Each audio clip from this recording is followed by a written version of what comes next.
Yo guys, what's up everyone? Welcome back to a new episode from Behind the Mask podcast. As everyone knew, I took like 1 week off of the episodes uploading because I had to prepare for Pro Series. We just went over to Pro Series. We came home with a gold plate. So me and Sakai's won the first Pro Series event.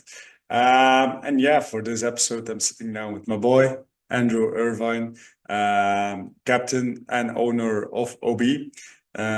Also, this year, a guest on my own team, Hakai. Yeah, I don't know if he needs an introduction for everyone who knows him. He's the guy. He was one of our players who made it happen this weekend. So yeah, guys, with that said, let's jump into our new episode. One. Yo, my boy Andrew, how are you, man? Yo, I'm doing good. How are you doing? Bro, I'm always good. Yeah, we just went off to a dub. I see you're back home finally. Of How was the course. travels, man? It was long, but oh my God, it was worth it. It It was was definitely worth it. yeah, 15 hours each way, but we come back with this gold medal, so Yes, it's always sir. worth it, of Yes, course. sir. Hey, 8-0. Damn, that was And one of a hell of a fight, man. It was insane. it Come on. was my heart, man. Some of those games were way too close, but 8-0, we came through. We played Yeah, crazy. It was nuts, man. it was definitely nuts. And if we are being honest with ourselves, like our communication was insane this weekend. It was Bro, crazy, everyone knew the comms. We were on it. If someone said something, we acted on it. It was nuts. It was so good. bro. I watched I watched every match again and again and again, and most majority of the time, the first round we start with the flag, we have an immediately flagging. Like it is Bro, nothing for us. It was like, damn, here you go. Start the game already, man. Come on. yeah. Yeah, no Did you look at shit. the statistics as well? We had like almost like the least points conceded, so we Yeah, defended really well, and we had the most points, bro. yeah. We had the most points, we had the most snatches, and we had the most hangs also. Yeah, The most points, the most the less the least points conceded. I'm not 100% sure on that one. But probably it is. yeah, bro. But We were, yeah. yeah, then we have a win streak of 100%. We have clean sheets, man. Just clean sheets, no Across the no board, ex clean. yeah, just straight clean. No mistakes. Yeah, we made some mistakes, but we always come back. We Yeah, we always came came back back. every time. It's just crazy, man. But with that said, Andrew, for the people who don't know you, explain me, Andrew, who are you and where are you tuning in from? Okay, so I'm from the UK, Andrew, number 16. You might have seen me last year playing for GB. Um, I founded and I'm also the captain for OB. And this year I'm playing for Hakai in the Pro Series. And yeah, I started only like 2 years ago now, so everything's still feeling a bit fresh. It's crazy where we're at right now, but bro, it's gonna be a good year this year as well. It's gonna be a good year, and you guys with OB did a great year last year. You did the Yeah, first time you went over, you guys achieved the gold. Uh, yeah, the second time wasn't the best event of you guys, but I think to be honest, if you are being honest with ourselves, you guys learned a lot in that event, yeah, and actually that is where I met you guys. So yeah. I was there to Rafa, saw you guys playing, and there's where we hooked up and just started talking about some things to start into the new season. So yeah, nice. That's how it all Um, started. Yeah, man. yeah, that's where it all started. It always starts just with one thing when yeah, It that was event. I remember exactly at the end of Challenger 3 after we lost, we were leaving and you were stood outside having a smoke. And I came up and we had a little chat. And bro, here Yeah. we are now. It's Yeah, crazy. indeed, and to be honest, I took like one of the Belgian guys who played with you, with OB, also Robert. I know Yeah. Robert already for a long time. Actually, funny thing about Robert is he started his first speed soft training with Hakai. Oh, really? So I saw him evolve from the beginning until now, and I can assure you, damn, he's growing fast, Bro, man. He's quick. he's becoming he's becoming a good player, a very good player. Hmm. So yeah. It all starts somewhere. And yeah, you guys started playing NSL last year in the Challengers League. Yeah. You guys played two, won one, and the last one you ended up on the second place. If I'm right? Uh, third or oh, we No. came fourth, but we Yeah, came fourth, yeah. in two events because we didn't do Challenger one. We came with Rush for Challenger one. Yeah. So over two events because we only played two out of the three, we still came third overall for the whole league. So we did pretty well in just two events. Yeah, and to be honest, right now you are one of the most, how I need to say it, most winnable players in the league. You guys played three events and you achieved two times the We got gold. So two events. yeah, Yeah, damn, that's true. that's I didn't think about it like that. Yeah, that's true. yeah. Yeah, Menzies told it this week in the chat of Hakai and was laughing my ass off, man. It was like, damn, this guy. bro. Some of the stuff that Menzies comes out with, he's Yo, I love this guy. To be honest, having you two on the team is just a blast, man. To be honest, it's so it's been fun. fun, man. This weekend's been even if we didn't win, it was such a fun week. Yeah, but to be honest, every one of us was just so looked in, and the vibes, like I told you already, the vibes with Hakai are just, we are all friends together. We are all with the same goal in our heads. And yeah, we just want to achieve it all together. And we did this weekend on the best way possible. Yeah, of No course. excuses. We trained hard. You guys came in 1 week before the tournament. We had a 2 day training session. Actually, Yeah, the very first time we actually played with each other. And yeah, if you check it on the end, like Andrew, you and Menzies played a big role in this win too. Um, as thank you, bro. yeah, no, I'm honest with you. Like you saw it in the end when we played against Saviors, you guys had one of the most playing time as Pistons. Yeah, And we barely came off. I only came off like every maybe like two or three rounds because like I did like a big run the round before. I was like, Bucky, go, Bucky, play, please. And I was be yeah, there dying on the side. But bro, yeah, no, we played almost every round. It was yeah. crazy. But hey, to be honest, everyone was just exhausted in that final, man. Even I needed to take a break, and you can see it on the stream. Even I had such a head. I think it was insane, man. My head was bouncing. And Yeah. then we did like all the VAR challenges, and it took some time so I could take a breath. And check the VAR, check the VAR, Check the check VAR, the check the VAR. VAR. Just staring at fires. Hakai just spared all the VAR checks for in the finals. We knew Just for like some extra time to yeah, breathe. we need them in the finals, man. Then it's where we need them. So yeah.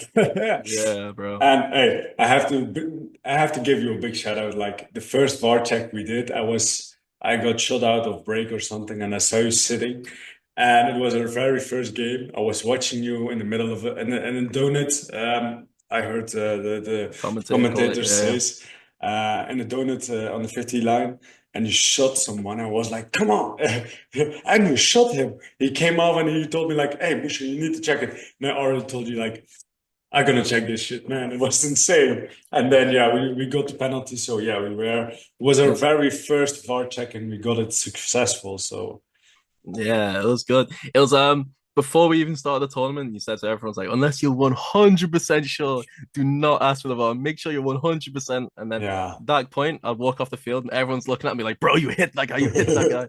We checked it, and it's like, yeah, second degree Literally, penalty. literally everyone of the team was saying like, Andrew, you hit this guy. And I was like, okay, that's more of 100%. I'm gonna ask the VAR check, man. Yeah.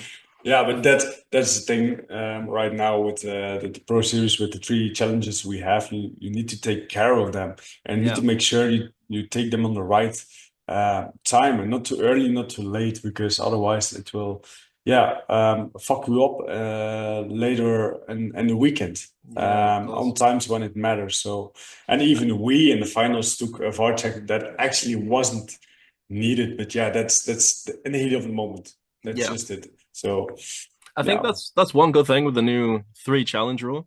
I think last year there was a lot of people saying, "Oh, I hit this guy. Oh, it's not being checked. What the fuck?" Whereas like now people are more careful. You don't hear people yeah, complaining as much. People are like they tone it down a bit because they're like, oh, wait, maybe I didn't actually hit him. Yeah. But it actually makes people think a bit more like, oh, did I actually hit him? Whereas Hmm. last year, everyone was like, yo, he's cheating, he's cheating, he's cheating. Yeah, But there like was. now because you can check it and you have to be certain so you don't lose the check, there wasn't as many people saying like, just blaming someone for like cheating when they Yeah. might not have been. But still, on the end, we noticed like some teams when they reach to the semifinals, majority of their VAR checks were already gone. They had like Yeah, one left or maybe two, but on the end, they hadn't so much left. So yeah, and like you say, it's way better with the three challengers right now because last year there was a lot of people complaining after every round, yeah, and sometimes just for BS. Come on, to be honest, we are yeah. Let's still be we are honest. still we are still pizza guys. We think with every ball we are shooting, we hit this Gotta be guy. honest. Everyone does it in the heat of Everyone the does it. moment. Everyone Yeah. does it. And it's always like, yeah, come on, get out. I hate you for sure, for sure. Come on, you're a cheater. And then Yeah, you check the VAR and you are like, bro, I'm fucking missing my balls. So bro. yeah, no, it makes the sport a little bit better, and it gives players the opportunity to think twice about was it really a hit or was it just their Yeah, ego? So yeah. yeah, It's one of them. Yeah, yeah. so yeah, no. We can It's a still good talk. change. I like it. It's a good change. Yeah, it's a very good change. The only thing I don't like, and I didn't have it, and I'm gonna plug it right now. For Hakai, we had two guys overshooting, and we have our first one who is sitting here right now on the podcast, Andrew Irvine, with the first overshooting, first degree penalty. And the problem was it wasn't even worth it. But yeah, on the end, it is what it is. If I knew And I was gonna get the penalty, I would have shot more. That was not worth it. Like I only put like 4 or 5 in the guy's head. I thought, yeah, what, if I was gonna get the penalty, I would have kept going. But bro. I only could see his. I couldn't see his hand because it was in the snake. Hmm. Yeah, it is what it is. I mean, the boys, fucking Musha. I think it was TT and Marshall. You guys just won his three anyway. It didn't even matter. But yeah, that was crazy to watch. I Yeah, was there on the side, like, fuck. yeah. It's to be honest, the first degree penalty for overshooting hits hard for the team. Yeah, On the end, yeah, it's gonna be a little bit toxic. What I'm gonna say, like the first two games, we had some penalties first degree, so we had to start with three guys. But at one moment, we told the team like, "Yo, bro, yo, guys, it's maybe better we just play with three because we are just glitching this shit." It was like, come on, and, we were just locked in. I trained a lot on situations like this. yeah, Yeah, it's just a trio, me, Marshall, and TT. We saw it on Nations Cup, and yeah, then the trio with you, with it, also an alpha guy in your team, the coach, the captain, someone who's always thinking about every situation on the field. This helped us a lot playing 5v3. To be honest, it helped us a lot having a strong, just four guys roster, two M4s, one pistol or two M4s, and yeah, we trained hard on this, so it really had their fruits. And yeah, just yeah. it's not worth the first degree. Come on, is it? It's a bit, it's harsh for, It's harsh, yeah. and also because well, it's another one of them discussions. You don't know where to draw the line because like mine Yeah. was actually unintentional, but then it's hard to tell in the game like if it Hmm. was intentional or not. I understand why it's just Yeah. the one penalty, but a first degree is it feels harsh, but It doesn't feel like a first degree. It feels like I'm gonna say it. I didn't had it, but it feels like bullshit. Just to be yeah, honest, you get it, and I it's agree. like, I agree. yeah, come on, for real. And even we played. It was this, no, it was our last games of the prelims. We played against Wolves, and Didi was on the Plexi Dorito, and Yeah, Marshall was holding him down, and I was holding him down from the inside, Marshall from the outside, and Marshall shot him, but I was just holding my line so he couldn't watch out, and I didn't saw him running out, so I didn't saw his hand, and he ran out, and I shot like maybe five BBs in his neck, but his hand was already up. And after the game, I talked to Didi, and he told me like it was really intentional from my side to shoot him like the couple extra BBs because I was just holding my line, waiting for him to Yeah, get to make a mistake. And then he even told me like, and I totally understand him on that topic, but he told me like I was even willing to fight it for overshooting.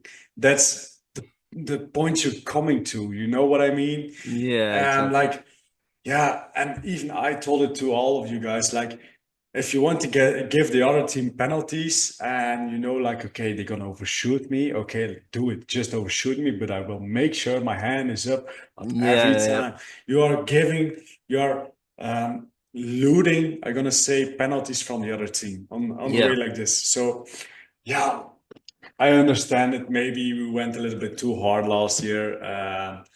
We need to draw some lines, and I already talked a lot to every captain, to even fives. Like, in my opinion, where it becomes intentional hurting someone, there's where we draw the line. But if it's like just a couple extra BBs because you want to learn him a lesson, or he's Yeah. walking out and just give him like five BBs, as long as you are not intentional hurting him, I don't see the problem. Personally, I I think it's a part of the game, and also Yeah, I feel like it does.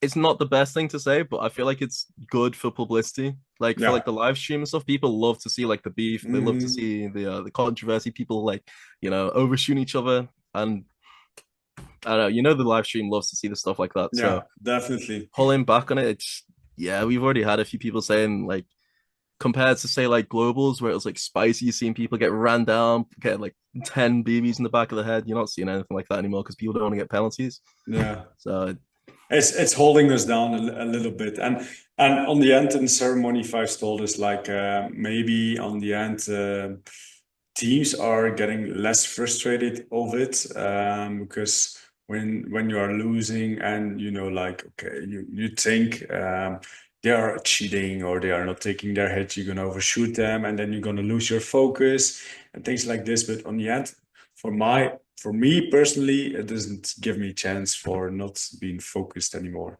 It's for me like it gives me the more motivation to make sure we win the game. yeah, I And get you. It makes sense. like you tell, it's just put on a show. Come on. Yeah, Um, Carbon posted my video from from nations. Nations, bro. It was their most viewed video of the whole all the reels they posted. It reached so many people and people love to see it. And of course you get all the reactions from paintball. Yeah, airsofters are Yeah, just some pussies. And then you get the Milsim guy, but it's all the beef, but it's still on the it's end still people see publicity. it. Yeah, Yeah, people exactly. see it. It And doesn't matter like if they're hating or not. They're still seeing it. They're still yeah, commenting. Like they see it, and on the end, if you see a video passing like this, you're like, yeah, come on, I like this shit. Give yeah, me it's more, give me spicy. People more. want it. People want it. Yeah. Yeah, it's we are just man. We like to see dangerous stuff. Well, let's So get hurt anyway. I know it's pro division. yeah. People have already been through enough. They know Mhm. what it's like. And the And other thing is the reason we do it in the UK as well, it pisses people off when they get overshot. mhm, So you're getting in their heads for free. You just shoot them more, and then yeah, it's a strategy. yeah, that's the thing, and that's one of the things I don't care at all if you guys overshoot. That's the thing what gives me the motivation. Like, for example, let OB play against Hakai, and you guys know us, so you're gonna overshoot me for sure to Yeah, get of in my course. head. But I don't care. If you overshoot me, it gives me the motivation. Like, come on, give me more, baby. Come on, Yeah, we'll be give it doing to it to me. each other. We just won't stop. Yeah, Oh, it'll give be it to fun, me, and bro. then the next round I will make sure I give it to you twice as hard. So that's the thing you're creating. It's you put on the show, and even I'm gonna ask you like maybe you will notice this weekend. Once we are starting a game, my mouth isn't shut. I'm talking so much trash to the other team. It's Yeah. it's insane, and I like it. And you can No, get it's in their good. heads so easy, man. It's insane. Just stood there on the 50 looking at them like chatting shit. I love it. It's good. It's good. Yeah, bro. The best thing I did this weekend was just like, what are you talking? Check the scoreboard. Then every time again. Both of them against Saviors. That's three. That's three. That's free. That's No more. No more. That's three. bro. But I gotta say one thing: we were saved by the bell with the last play against Saviors, man. We were saved by the bell, I had to go sit on. I had to go get a drink, sit in the pit for a second after that one. That was scary. Like I bro. thought the flag was already up the field. I seen you run down the I don't know what the people called it on the live stream, but the bunker just before the home, one of the low bunkers. You Yeah, ran that guy down, and then you called a hit. You were going out. We looked at each other. I thought you had the flag. I shit myself because I realized that we got told at the start of the round Marshall had it. I was like, oh, he's dead. What the fuck? So I was running around the field trying to find it, and then the buzzer goes, and luckily we got the zone three to bring bro. it to 17-17. But But oh my god, my push just was like 5 seconds, 5, 10 seconds. We yeah, still had like 20 seconds left. They couldn't buzzer. I was in their dead books, and they were uh, like, "Come on, guys, buzzer, buzzer, buzzer!" And I was like, the guy said like, "It's not working. It's not working." We still had all the time, so we were like, "Okay, come on, guys, find the fucking flag. Where's the flag?" And I saw it get. But the thing was, I got like a 3 piece or something, and I traded with solid. And it yeah, happened so fast. I didn't feel anything. And afterwards, I asked Solid, and I told me like, yeah, Musha, I hit you, but it was actually like the flinch I did, but I yeah. wasn't taking the risk. So I was like, There's okay, no point risking it. I Yeah, saw Bibi coming at me. I'm just gonna take it, and it's the last 30 seconds, bro. I don't want to get a penalty for that because yeah. otherwise we That had could have been bad. nothing. Yeah. That could have been bad, man. But yeah, like you were saying, when I was running, finding the flag, I could just hear the wall just doosh, doosh, doosh, doosh, doosh. They were hitting that buzzer the whole time I was running. I was like, fuck, trying to find the flag. We were really saved by the bell, man. And then the shootouts, oof, Yeah, also, I didn't realize they were going to end it after 1 point. I thought it was still a best of three. And then they bro, said, oh, Hakai win the Pro Series? And everyone went crazy. bro. To be honest, I even in USA, I think the first or the second time I went, I had to play the shootouts like 7 times. Yeah. Nobody won. Nobody won. I still don't understand the shootouts at all. I was like, Marshall got the point, and I was like, did we win or? Didn't we, or what is happening? I was just stressing because I was the next player to play the 1v1, and I Yeah. was like, let me play defense, no problem, but don't let me play offense. I'm not a big fan of that. So I was like, please, Marshall, win the game. Just win it And for then me, please. I heard fives like um, Hakai wins the Pro Series, and I was like, damn, fuck. And it didn't clicked in yet. Like in the first moment, it didn't click in my head. When the moment when it clicked in my head was when I went back to the locker room when the ceremony already started, and I went to take all the trinities. Then my head was like, bro, I was running to our locker, and I was like, damn, yeah, we just won that. Yeah, Yeah, yeah, come bro. on. Oh, oh, just the feeling of it, man. It was insane. All the hard work, all the time from home, from away from my fiance, working behind my desk here, studying the field, studying all the comps. And as you know, Andrew, the comps of Hakai, it is a lot, It's a lot. but if it It, works, it bro, works. every single call worked. Yeah. Like, the hard work was worth it. Like, you can't Mhm. complain. Like, I was there, you got the PDF file of like 3 whole pages of comms. I was there, like, reading them, like, before, like, on the ferry, on the way over and everything. But, like, we used every single call, I think. Yeah. So, That's the thing, like, and I'm not going to spill too much of my tactics right now because yeah, this I'm is trying to some, not use the words as well. yeah, Yeah. yeah, Yeah. because There's still 2 more rounds to go. So, yeah, definitely. But no, the comps definitely worked out, and yeah, that's it's still we won, but the job is not finished. We still made some mistakes. We have to work on that, and yeah, up to the next one, and yeah, get another dub, right? So another 2 dubs. Yeah, yeah, let's go for it, man. of course. Yeah, It's gonna happen. Like, it's gonna happen for but sure. but Hakai, you are right though. There's still a few. Oh no! What have I done to the light? Oh, there we go. All right, that'll do. Yeah, no, there's still a few things that we need to fix, like you were saying. Like some of the rounds could have been cleaner. They didn't need to be as Mm, close as they were. but you still can't take away from the fact that we No. went 8-0. But Like, there's just still stuff to work on though. yeah, there's definitely still stuff to work on, and the biggest thing we just did this weekend, it didn't matter if we had like a bad moment or we were losing or anything. Every time again we stepped back on the field with the motivation, with the like I said on Monday, like you saw my recent post. Everyone, close your eyes. Close your eyes. Imagine the win. There is. I didn't upload it on YouTube because it's a team meeting from Hakai. But Yeah. for the people who don't know, a little backstory behind my recent post where we were in the locker room and I was talking about a feeling I told them on Monday. On Monday, we had a big meeting with Hakai, going over the last things, how you're gonna play, where to look out, how things will roll in the pit and the locker, everything. And we ended up the meeting with just um, how would you say it, a prayer, maybe, just yeah, just praying with each other. And I told everyone, I asked everyone like, close your eyes, and I started talking. And the thing was, they needed to imagine the Sunday achieving their goals. And the only thing they needed to do was just think about it when they went to sleep, when they woke up the whole damn week. As easy as that. But on the end, standing there before the big finals, thinking back about the whole feeling gave us all an extra boost because we knew Yeah. what we were talking about, and we all had the feeling, we experienced it for a whole Everyone damn was on the week. same page. Yeah. Yeah. And yeah, with the 12-man roster, we used every Yeah. small thing of it, Every everything. single player had their role.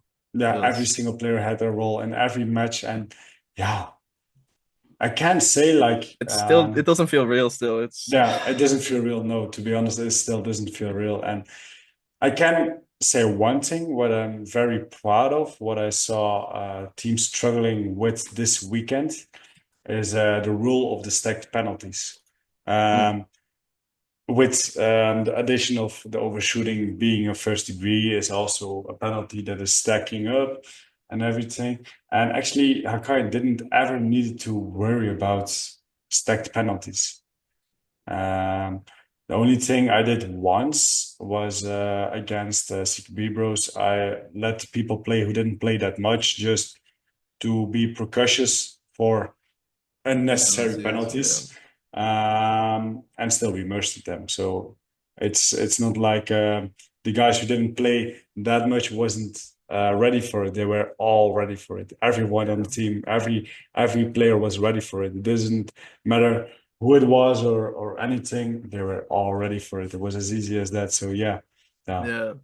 It's a weird feeling because like that CQ Bros game, I didn't play a single round, but when your team's winning, you mercy them. Like you can't be mad when you don't get played. If your team's winning, that's Hmm. absolutely fine. Like And they're running it, they're on fire. Like let's go. But and on the end, the thing is, like, even you guys weren't playing, but you guys were playing on the same spot the whole weekend.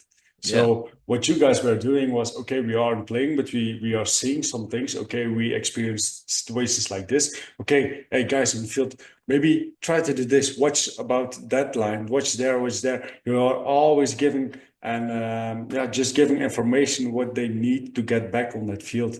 So like I said, everyone has their role in the team. yes, yeah, And even if you don't play like a whole game, it doesn't matter. On the end, we are a team. It's a team sport. It's not an exactly. individual sport. And even on the end of the whole ceremony, we said like Marshall MVP, and Marshall was a big MVP for the whole weekend. 100%. Yeah, But I directly told my whole team like everyone is damn MVP. It was every single piece of the roster showed who Akai stands for. So yeah, yeah, bro, it's still crazy, man. still It's crazy. just And damn, I'm so excited for the season, man. It just yeah. started. The first event is gone. I can't wait for the next one, man.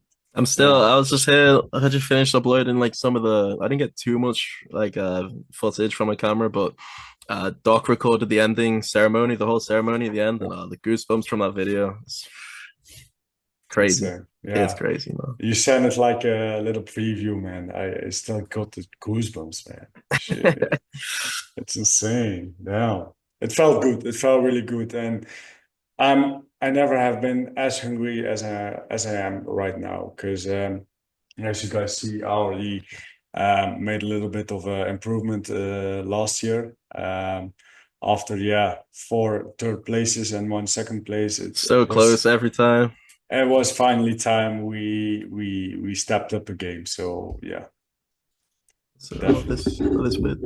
Well, oh, What do was I that? see shining there? Damn. I think it says like Pro Series First one. place? Got first place. Yeah, Yeah. yeah. Oh damn, you have one Uh, too? yeah, I got one. Do you have one? Yeah, I have one right there. Nice, nice. Yeah, Yeah, that's okay. crazy. What the Okay, fuck? Andrew, we're gonna ask you like the typical question I ask every guest over here is Andrew, tell me about how you get into airsoft, man. Come on, tell me. How did it all start? See, in the UK, there wasn't many speed soft sites. It used to just be, like your normal skirmish day sites. You got the CQBs and you've got like the outdoor, like woodland ones. Mhm. So I got into it. I feel like how most people do. I don't know about for you guys in Europe, but in the UK, a lot of it starts with watching like a Novrich video or something like this. You're like a sniper Yeah, airsoft person. You watch this, you grab your friends, you go to like the yeah, nearest site, you play a bit, and then you see someone in a little dye mask, and you're like, yeah, who's this guy? Like what is he doing? Like, yeah. And then you come across like some like speaky videos.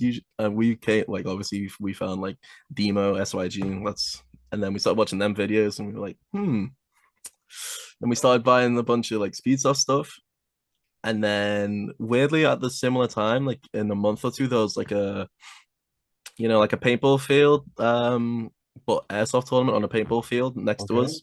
So we entered this, and it was against like Legion and a bunch of the other UK teams. We got absolutely destroyed. We okay. came fourth, but like we got ruined. And then from there, it's just been crazy. We That's how we started. Okay, now. Because yeah, I know the UK didn't had like a playing field, a real speed of field for a long time. You No, guys are majority of the time always played like on the paintball field. yeah, Um, yeah, right now you guys have a lot to choose from. I think you guys have like three speeds of fields we got right now. three now, and I think a fourth one is starting, but I don't know where Okay, that now is. let's So go. UK is yeah, growing. That's good to hear, it's man. growing big. Okay, now. So we got Sal in Bradford with Yeah, Speed Arena. So shout out Sal. That his arena's booming. Literally every yeah. week he does open pickups and they're always packed. Okay, And then now. we got D23 run by Luke Curtin, which is more up north towards Middlesbrough, and he's absolutely smashing the league right now, which is where you see a lot of the content coming out of. Yeah, he's But putting up a good job, man. To be honest, I'm following it a little bit. yeah, Already had like a chat with him about maybe coming over. Yeah, we are working you some should. things out. Yeah, we definitely should, man. Yeah, and then I think next month we're playing. There's the first round this year for the D23 Speed League. Okay, So that's going to be a spicy one. That's also live streamed. So you get to watch Obi play against Legion finally for the first okay, time in years. okay, See how that goes. But definitely going to win. Fuck okay. you, Harry. I'm rooting for you guys for sure. Yeah, let's go down.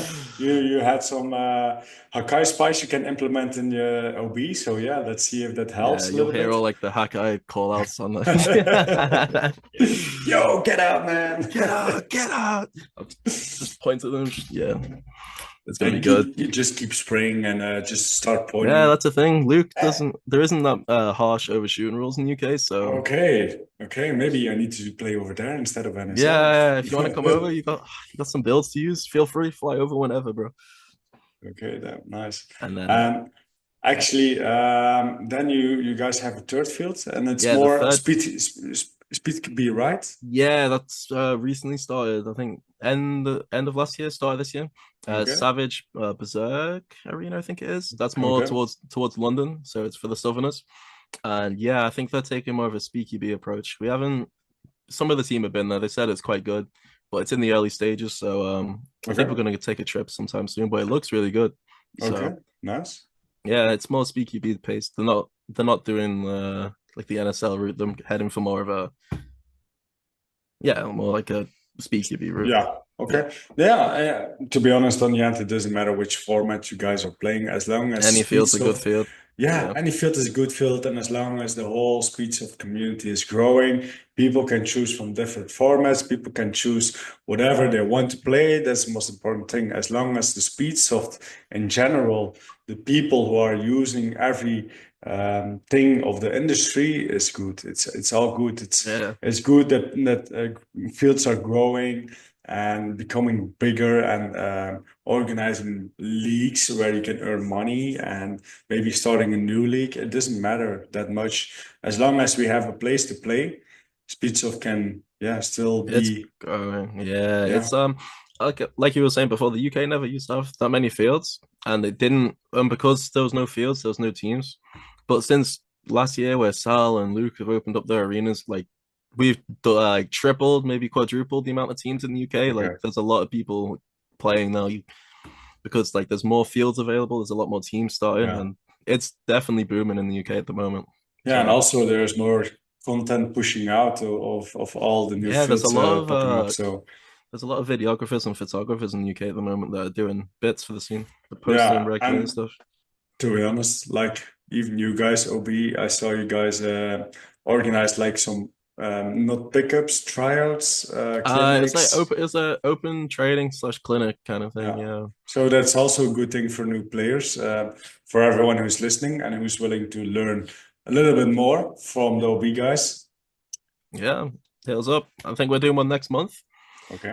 Because we've been busy with obviously Pro Series this month. We've not had the chance to do very much other than train ourselves. But Hmm. I think next month we're going to do another open training. And I think the Okay. last one we had about 40 people turn up, and I think maybe like 10 of them never even played before. And we were helping them go through the motions of like, basic stuff like, Yeah. Sliding, snap shooting, break just, shots, running and gunning. yeah, just Yeah. the usual stuff just to help people get into the sport. Yeah. Yeah. I did it. To be honest, I did it also with a team I trained in the beginning of Hakai. Before I started Hakai, I was a dry fire. It was actually a team. Boki and Sado from Hakai Oh, were really? a part of. It was more like CKB kind of team, Yeah. and they started coming over to the ESL in Kortrijk, Yeah. the Belgium league, and yeah, they did.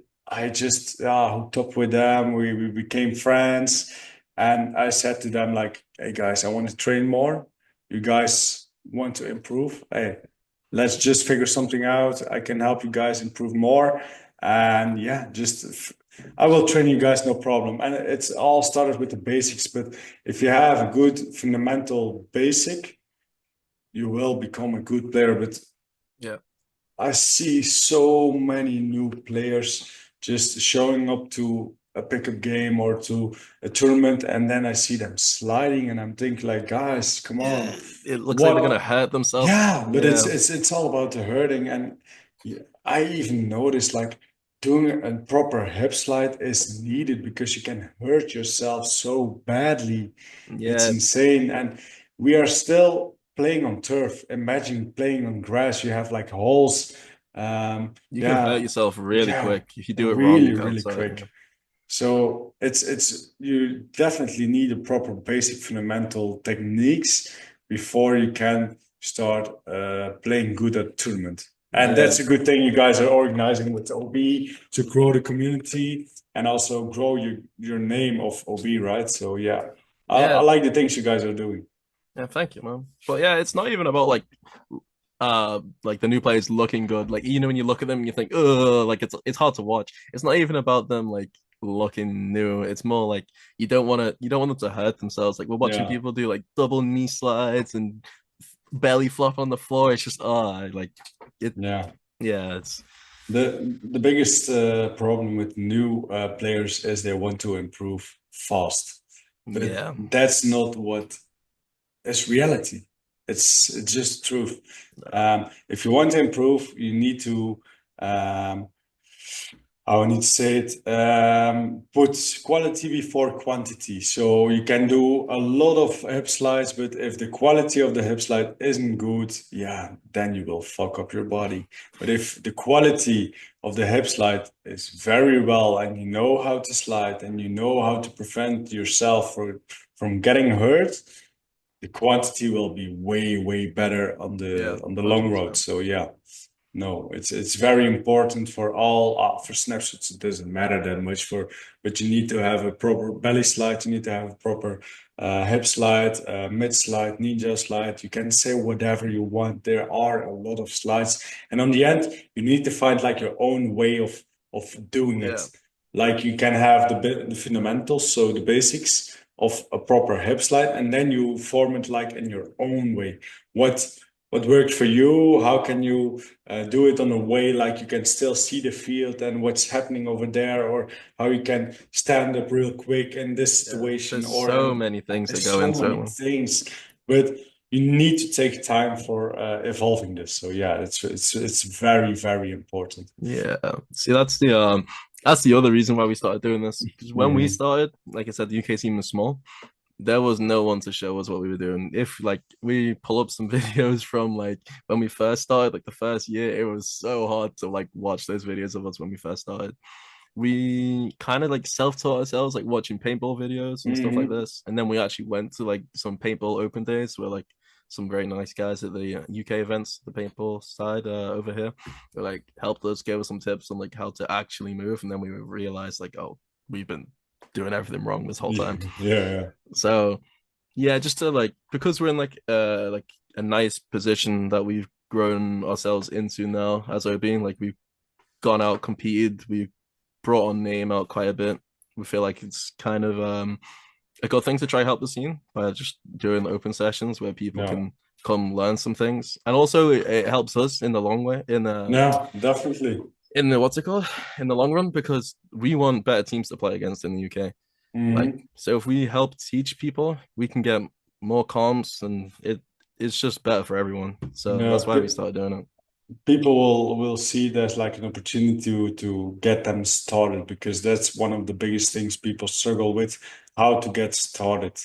Yeah, And with you guys organizing this, and just for example, let me say I'm a guy, I just found out Demu on YouTube and I saw it. I bought all my stuff, but I'm too scared to get over to the field because um I'm gonna say it on a mushy way, because I'm a pussy and I'm scared from the other guys and get beat up. Like, no, fuck this shit, man.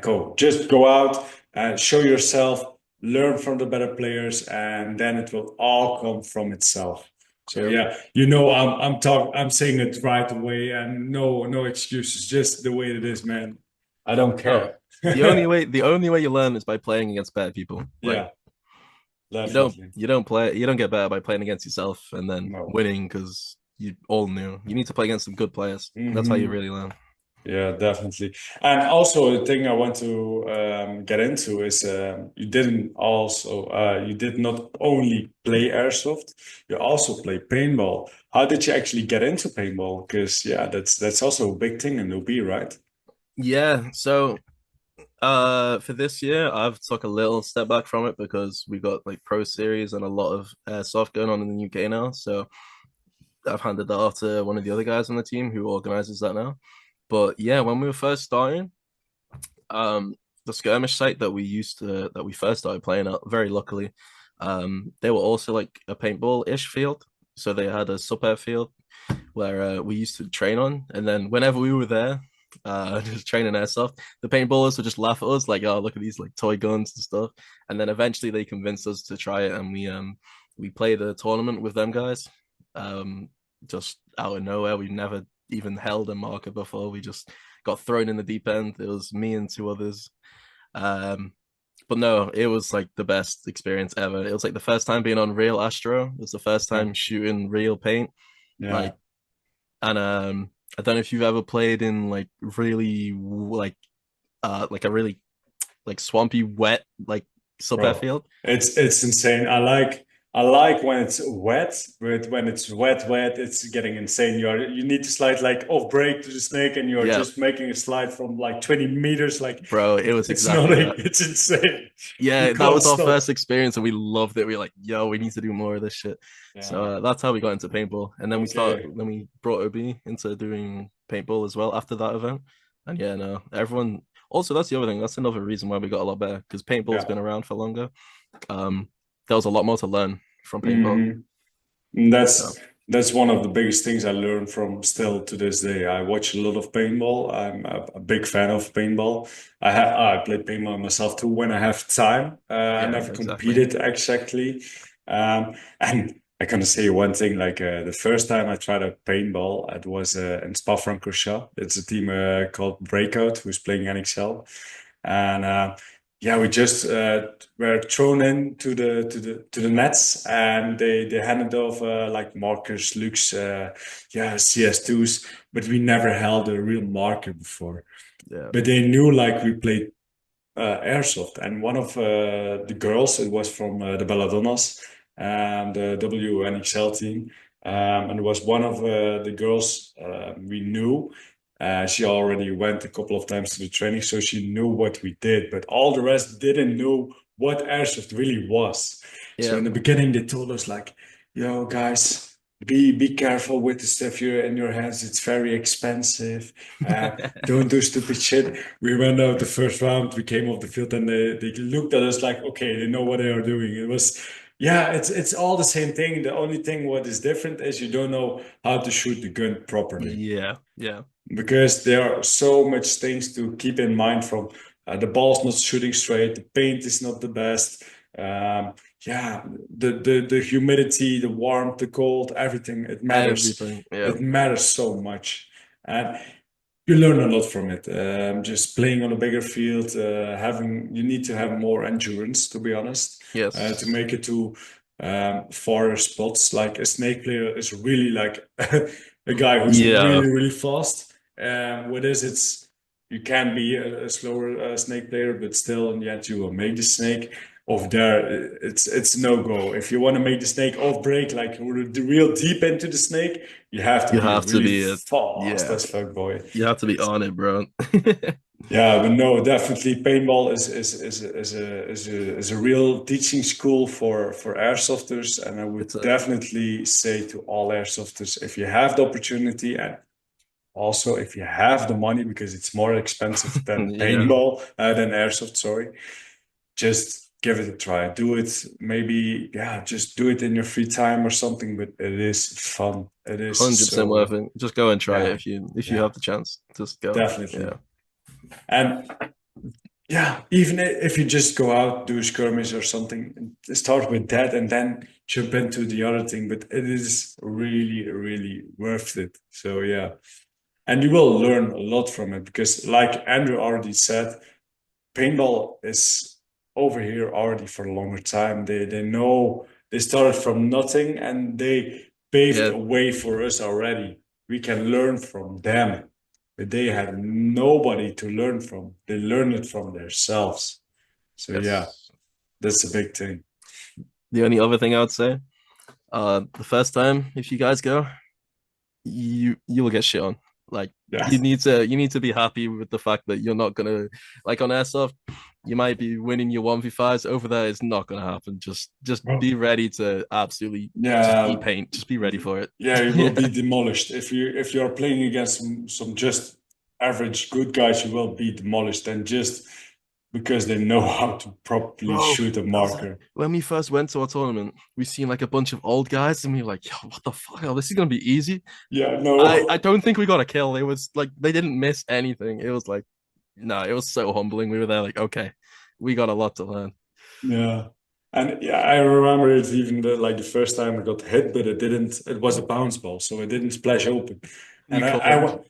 I was like going out, and then from the sideline they were like calling to me like, "Hey, Musher, keep on playing." And I was like, I did get hit. I need to get out. No, no, no, it's not getting open. You can still play." I was like, okay. It's like I was okay. like, what the fuck is this shit? What are the rules? Isn't a hit a hit? Oh no, it needs to splash open. Okay, makes Yeah. sense. So yeah. And then yeah, with all the hopper hits and with the belt hits, there you don't feel it. Hopper hits, you Yeah. don't feel it. It's Yeah. you really need to check if it's a hit or it's not a hit, because in tournaments it will really matter. But in practice, yeah, if it bumps on me, bro, I don't care. I just go out. It doesn't matter for me, Yeah. because I have the mentality of being an airsoft player. Yeah. And you just take it. You don't want to Yeah, risk it. Yeah. yeah. I don't want to risk it. Never. Yeah. Okay, yeah, no, definitely. Paintball, big thing for airsoft players. If you have the chance, do it, definitely. 100%. So, Yeah. um, Andrew, about the team, and I'm talking about your team, OB. Oh, my own team though. Okay, Yeah, okay. tell me a little bit about the just in general, how did OB started? When did it started, and how are your ambitions for this year and for the further years? Okay, so we started, I think, well, we started doing skirmishes about 3 years ago, and we started speed soft like 2 years ago. Um, it was literally just a group of friends and some family. So, I think the core starting team was like my cousin Matt Menzies as well, Reese, and then I think like two other guys who've dropped off now, but those are the ones that are still here. You got Menzies and Reese still who are still here from the No, starting. So we literally just started going as a group of friends, and then that's also what's expanded now. Just people that we worked with, people that we met at this, any of the events or sites. yeah, We just told them to come along, and that's where we're at now. okay. So that's how we've grown. And yeah, it's kind of crazy to think that we started in all the camo stuff, playing at some woodland site, and now we're going from winning challenges to winning pros, playing on nations teams. It's been a crazy journey, Yeah. but yeah, it's mad. So yeah, for the ambitions for this year and Yeah, going for this forward, year, because right now in the UK, you like you said already, UK is growing. There are a lot of tournaments from Speed Arena to Bunker. yes, So yeah, what are your ambitions with OB? Because OB will not be a part of Challenger Series this year, no. but it means you guys will be active in the UK. So yeah, tell me a little bit about it. Yeah, so what happened was after Challenger 3, we had a lot of the members had a lot of family stuff. We had two members having kids, and then also we had obviously the three Belgian guests. We had Yanis, we had Bran, and we had Rob. Um, they already all told us that they were going to join other teams after Challenger 3, so we knew that we were losing three players. And then we also lost two members because they said they can play in the UK, but they won't have the money to fly abroad because they're having family stuff like No, having kids and stuff. So we came to the decision as a team that we'll train this year, rebuild, play in the UK, and leave NSL just for this year, and we're gonna no, go back next year no. after we've trained in the UK for a whole year. Yeah, this so actually, yeah, for you guys also traveling to real psych, playing in challengers is a big expense. And if you compare it like right now in the UK, it's less of an expense and you can earn the money. So Exactly. I understand the choice for real, but on the end, like the NSL is seen as the most professional 5v5 format and league. So Yep. yeah, it's a bigger thing. The best of the best are really playing over there, we will say. Is Yep. it really true? We don't know, but it is kind we of true. we say it to everyone in the UK because we get this question a lot since it's only us, Legion who have obviously been played, obviously Rush and TSR, but it's quite a common question because a lot of the UK guys they just watch the live stream. You can't really see like the No, skill gap from the live stream, so they ask us like, really, what is like the skill difference? Because we're known as quite a top team in the UK, and then they see us like having close games and stuff, so they're always curious like yeah, what the skill gap actually is. And I don't know how to explain it, but like first time that we ever went to NSL was with Wales, and I don't know if anyone ever remembers this, but Wales did yeah, absolutely fucking awful. yeah. I remember. I remember. Um, so we explain it this way: like we first went there, we thought we were the shit. We were like, "Yo, we win every UK event, let's go," and we didn't even get a point. Yeah, So like, but on the end, the problem maybe over there was because you didn't know the format that well.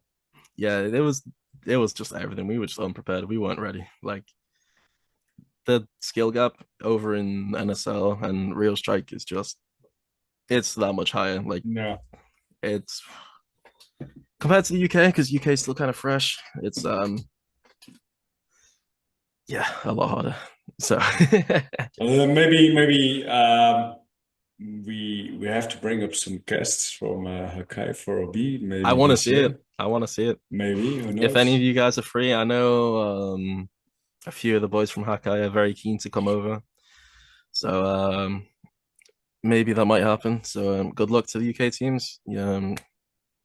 I hope that you're alive at the end of those tournaments. But yep, when you guys come over, it'll be fucking crazy. Yeah, and but I have to be honest with you, like you told right now, the skill gap is really big, and it's just because of the whole format. Like you need to know all the rules, you need to know how to play, you need to know what you are playing. Also, you need to know your team, you need to know the opponent very well, like who is carrying the flag, what is the most things they are going to do.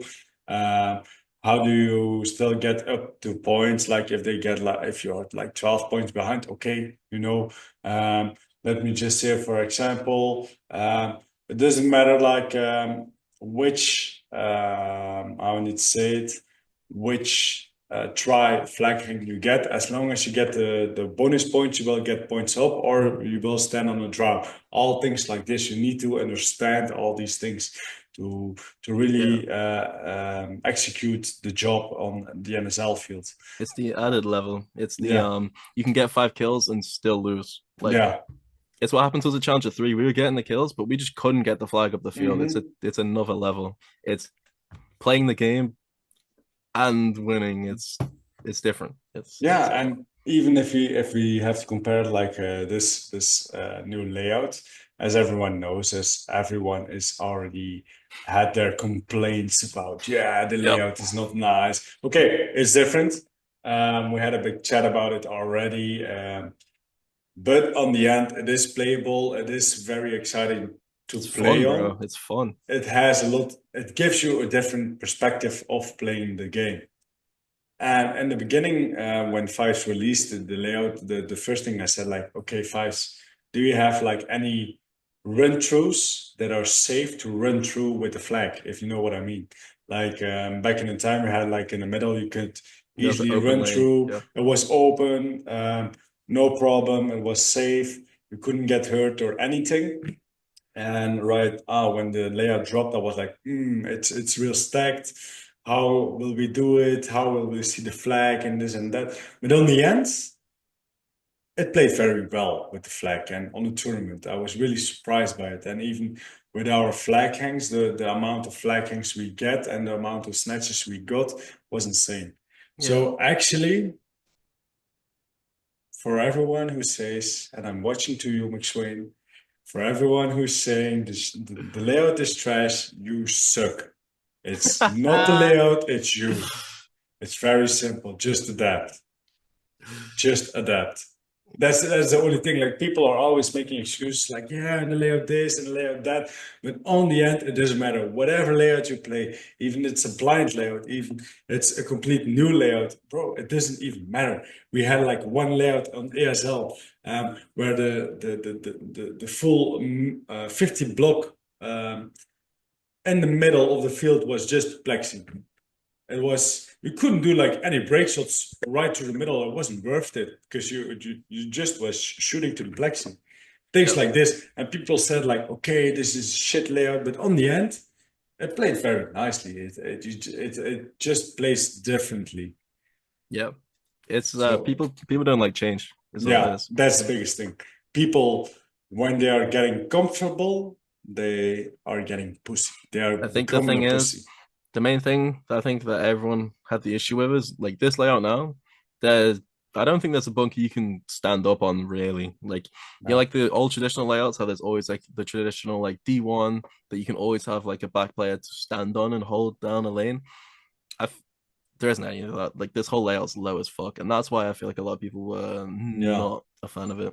But all I'm gonna say is go out and play this layout because, bro, it's there hasn't been an aggressive layout like this for a while. Like these points were quick. Like it was yeah. fun. It's a It, really it fun was layout. really fun to play on. And okay, I have to agree with you. Like there is not really a bunker where you can really stand behind and stand safe, stand up right straight. There's not any, not even the home. It's too No. small. You can't stand there for a whole time because you will get shot. But on the end, bunkers play way differently, and it's all about holding lanes, knowing the field, where players are. Yeah, and this will give you the opportunity and the place to grow on the field and play it on a complete different way. So yeah, for people who doesn't like change, it doesn't it will just say about you, and it will come in hard. It will just say you are not willing to improve.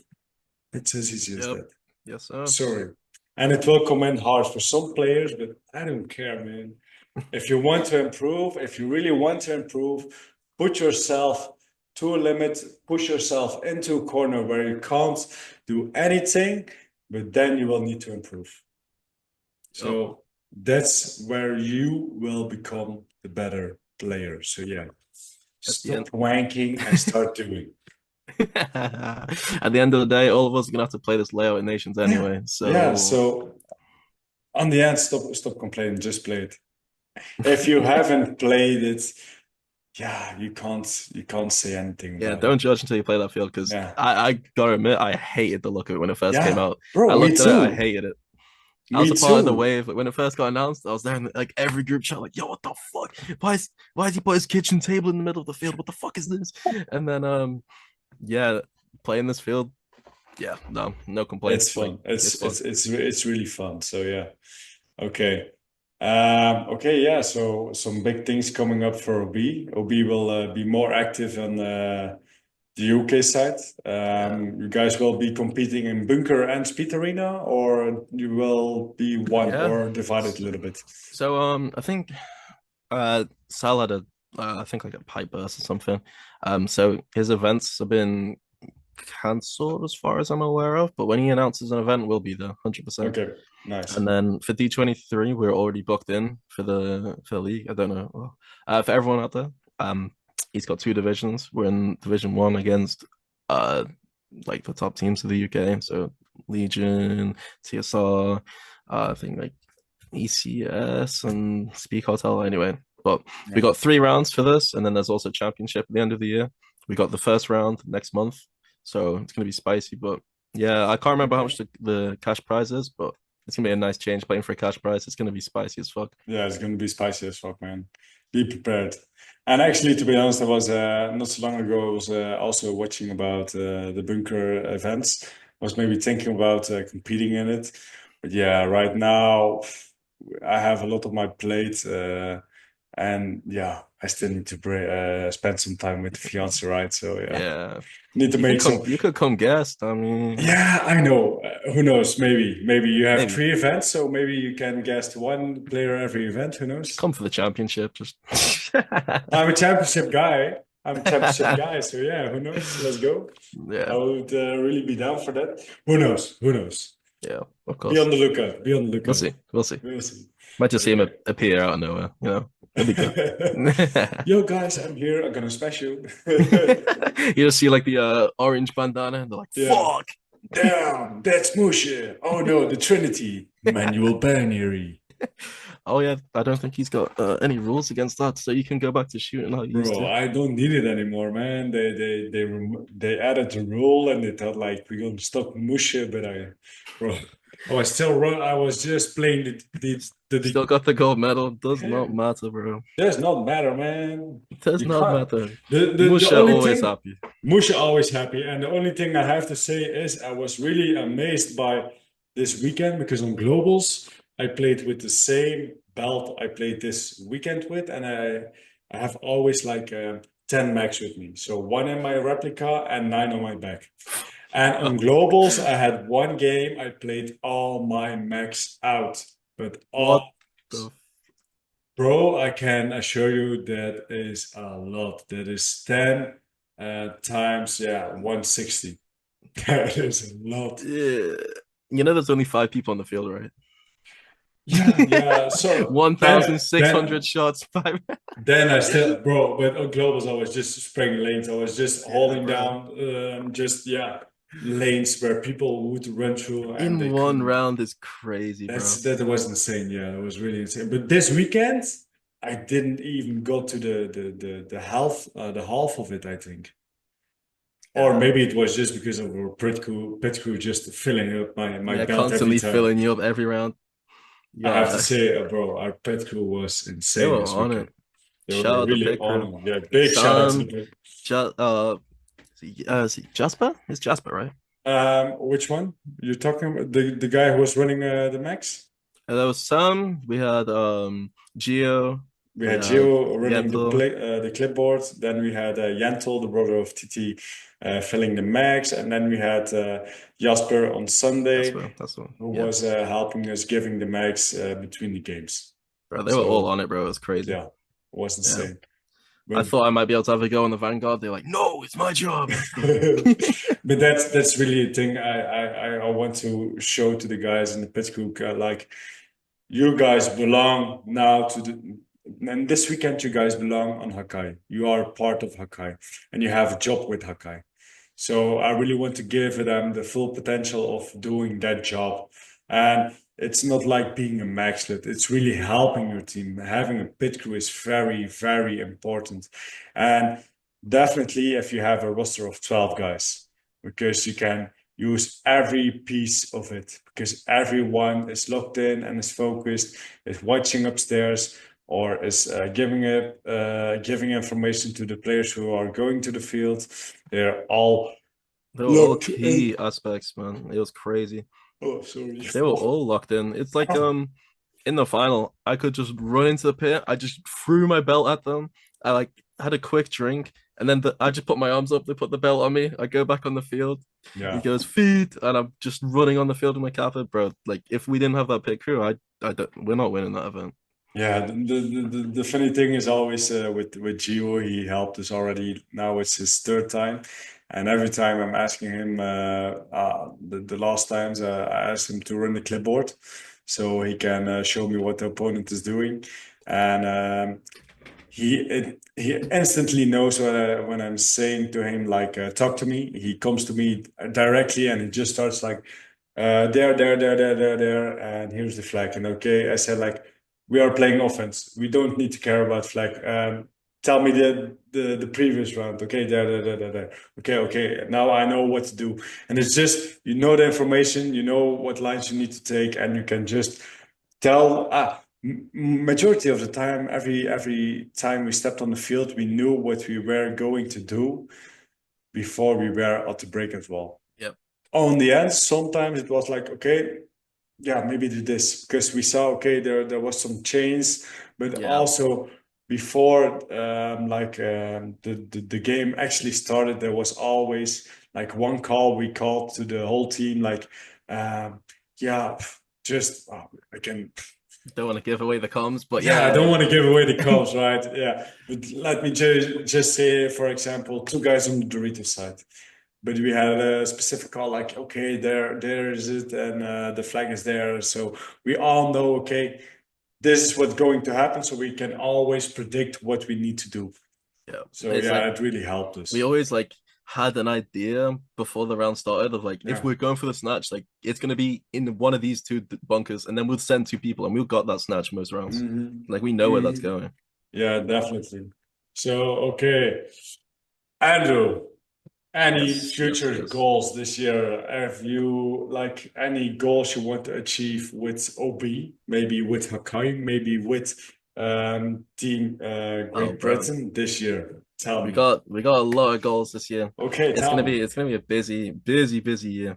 So first of all, we've got number one ticked off. We got Pro 1-1. So that's a big W. It's a big first goal That's here. a big W. Next month, we gotta beat Legion. Gonna beat every other team. We're Let's gonna go. become number one in the UK for the first event. And obviously, we need to win the championship. That's the end goal. But Yeah. focus on the first round first of all. Um, so we're winning pros with Hakai, number one, all of them. Okay, let's We're go. gonna win the UK with OB, and then after winning the UK, we need to all come together to play for GB. So we got GB to look forward to. Um, we've already started training for GB, so we're going to be there this weekend with a lot of like the top UK players doing a little trial Okay. D23, which is going to be quite interesting. Um, But yeah, hopefully we're aiming to take it this year. You know, that gold star that we don't have that you guys have. We don't want to talk about it. It's quite. We're coming for that gold star. Um, Okay. but yeah, we're trying to get the GB training in early because we're coming hard this year. We want that. Okay. We want that gold this year for GB. Okay. It will be interesting because you guys have the luck of seeing my insights and seeing how Team Belgium will be run, kinda. Of course, I'm not always giving all my tactics away, but for Team Belgium, I kind of doing it. And you guys are on Hakai, so I'm giving it all away. So yeah, I can't um, prevent that. But yeah, on the end, Yeah, it's you still need to execute the job, right? So. yeah, of course. And then there's also the fact that Belgium have probably the strongest backline in the NSL at the moment. Like your rifles, arguably are the best at the moment. So Yeah, that's going to be horrible to play against, but we're going to work around it. yeah, It's going to be definitely. fun, man. I can't wait It's to do it's, this. it's definitely gonna be fun. I'm very looking forward to this year Nations Cup. Last year for Belgium it was like a close call. We need to figure some things out real quick.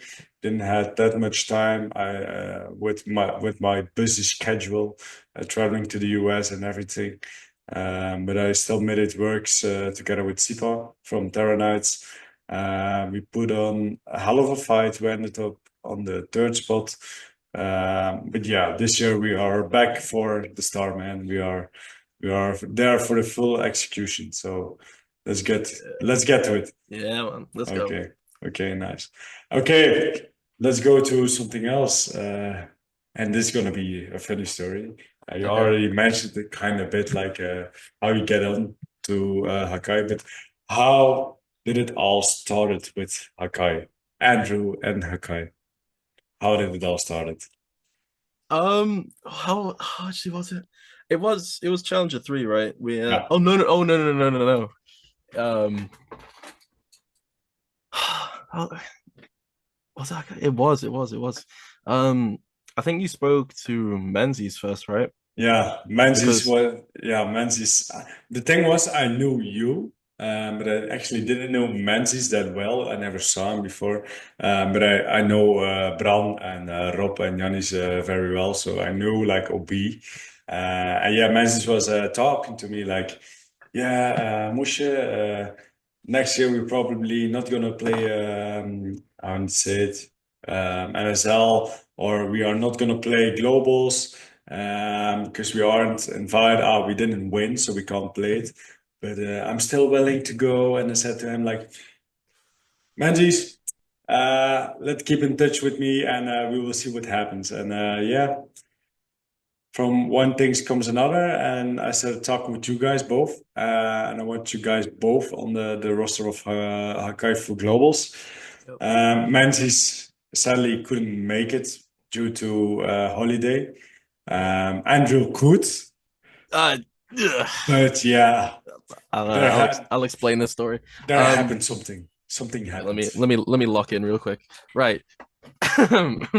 So, it's quite an embarrassing story. Yeah, we'll just go into it. So Will couldn't make it. I could make it. I had the holidays. I booked the flight. I was messaging Musher like, yeah, here's the name for the jersey, here's my jersey size. Um, yeah, so my flights are booked. I got the holidays booked. Yo, I'm ready. Um, and then everything was going by. We were just waiting for the event, just waiting for it. And then it got to like a week or two before.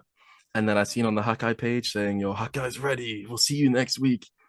And I looked at it like, next week? I checked the dates, checked the calendar. Next week? And then I double checked. I looked at my flights. I was like, these aren't the same dates.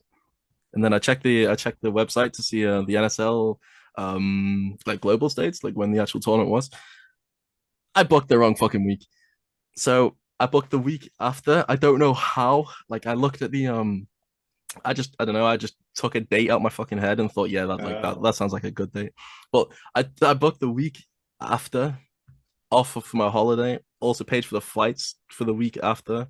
Yeah, that was And then I was just like, what the fuck? There's no way I'm not slowing that. No way. I messaged Moshe like, yo, bro, I think I got the wrong dates. I fucked up. And you just reply going, no, no way.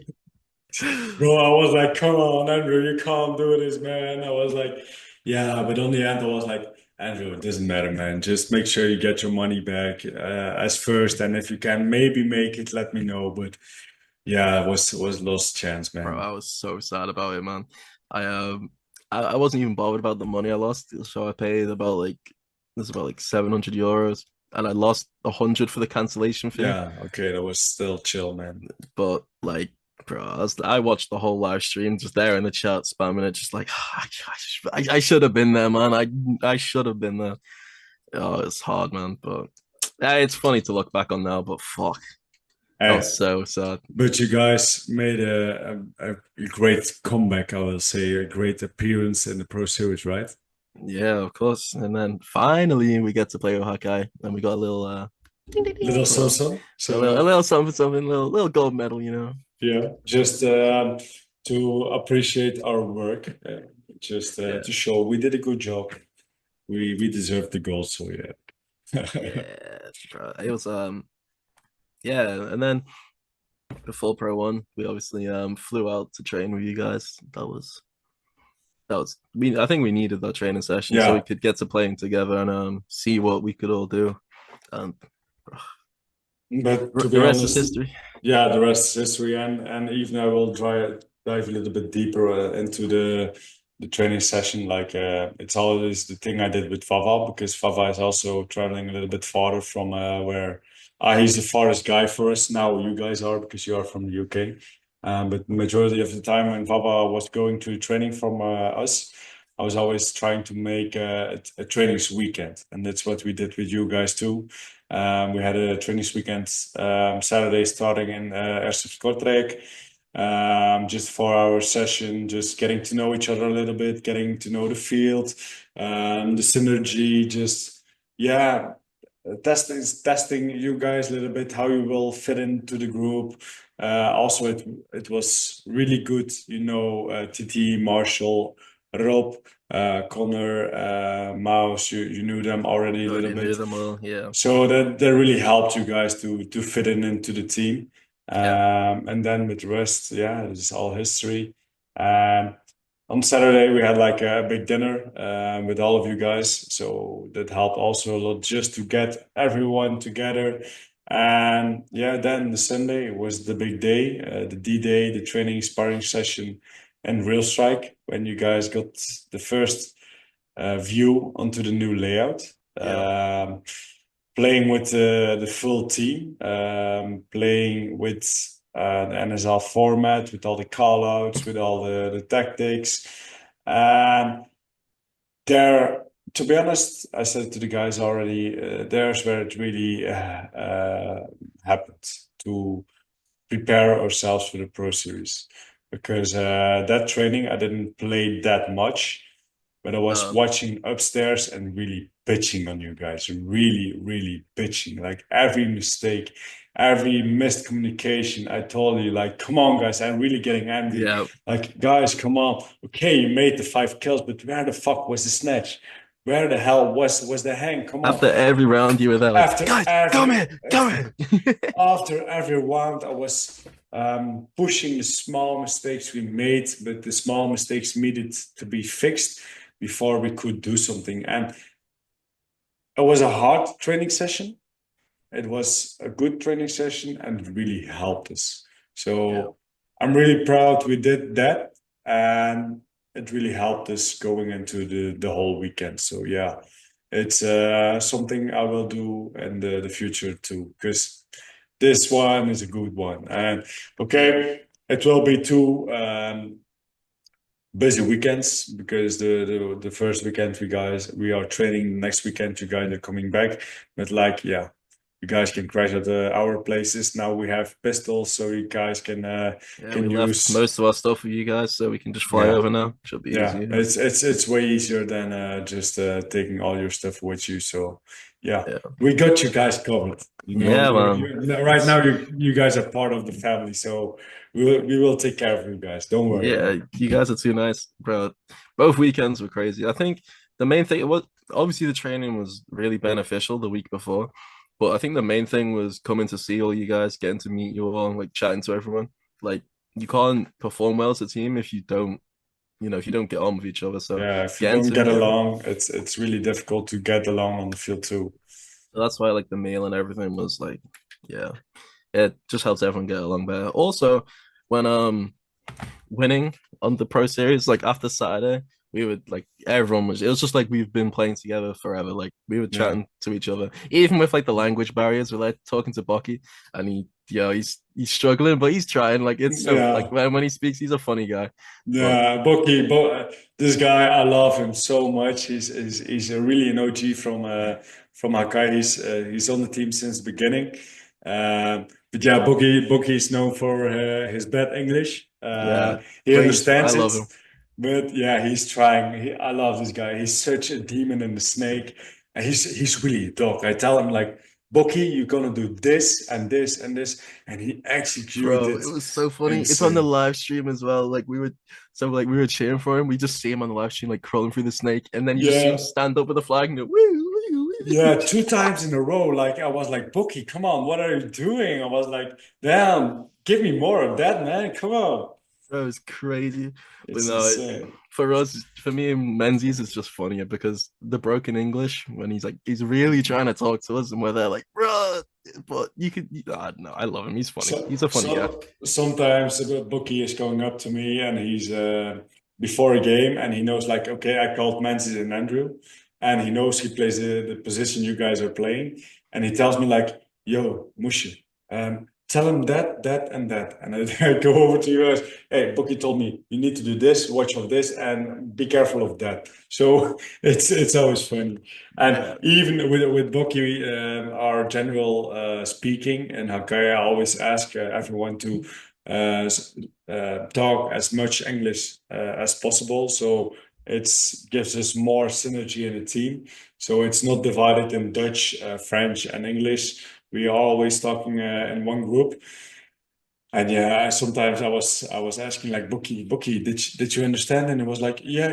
And if I don't, I ask my guys, no problem. I will get it, no problem. But majority of the time, he always understands it, but he can't respond. That's just the thing. So yeah. yeah, No, no, but but it's fine. It's to say like when you guys are speaking your own language, we just look at Connor or like Mouse. We just look at them like, translate, please. But no, the it's thing fine. is, the thing we implemented with Vava and with Dams is when you don't understand it and you want to understand it, you just need to say Roger. And if you say Roger, you will get an instant reply on English. So it's funny when we were talking in Dutch sometimes, and Vava and Dams were with us, and they were looking at us like, "What are they saying?" And they just said like, "Guys, Roger," and then we Roger. started talking English so they could understand.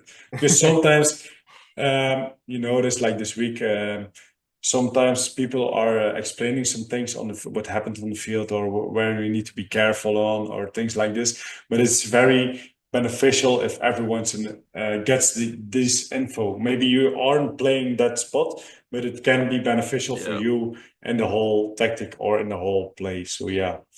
Yeah. Um, it's really beneficial if everyone is talking just in English. But yeah, I think we are trying to do a good job. No, it's So good. It's good. It was yeah, such a good weekend, man. yeah, it was really a good vibe, man. To be honest, yeah. Um, okay. With that said, any predictions with Hakai for this year? What do you see for you? Predictions.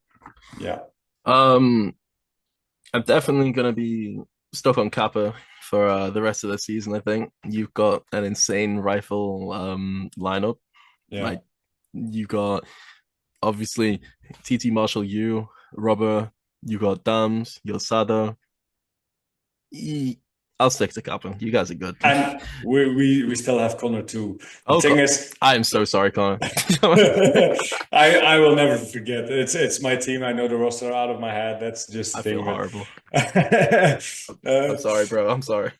no, but yeah. Right now, this season, I have like an overstacked M4 platform, but it's not a problem. I can always choose because you never know what is happening, and I can still go over to pistol if it's needed. So it isn't that big of a problem. But yeah, this that was my only condition. What I told you guys, like Yeah, guys, you can play on Hakai this season, but I have one condition: you have to play Kappa both, and you guys have to train with each other as a duo. And I will implement you as a duo, and that's what I majority did this year. yeah. This pre last event because The whole of the finals, just pretty much me and Menzies with like yeah, yeah, the double snake play was oof, yeah, because I know you guys have the synergy with each other, and I yeah. noticed it also like when you guys are playing, I would um, rather prefer Robba on the field instead of maybe me, TT, or Marshall, because I know Rob played with you guys, Hmm. and you guys have a synergy together, and he was um, most of the time he was a home player or a snake corner player, so he was always playing in your backs, Yeah, having your support. So yeah, just an M4 player who knows their pistol players in front of them is a big it's a big advantage for yeah, sure. it's a big advantage. And throughout the weekends and throughout all the trainings we had together, I got to notice you guys and got to know you guys a little bit better on how you guys are playing. And I started to study you guys a little bit, like how can I implement the way of playing you and my team. And I think the way I did it, it worked out really, really well. Because as I said already, if we were playing 3 against 5 and we needed to play with 2 rifles and 1 kappa, majority it would be you. Yeah, And you know my reason behind it because you are also a captain and a coach from your team. Um, you are a guy who is always thinking about stuff what captains think about. It's just a yeah, thing. You are an alpha on the team. You need to lead your pack.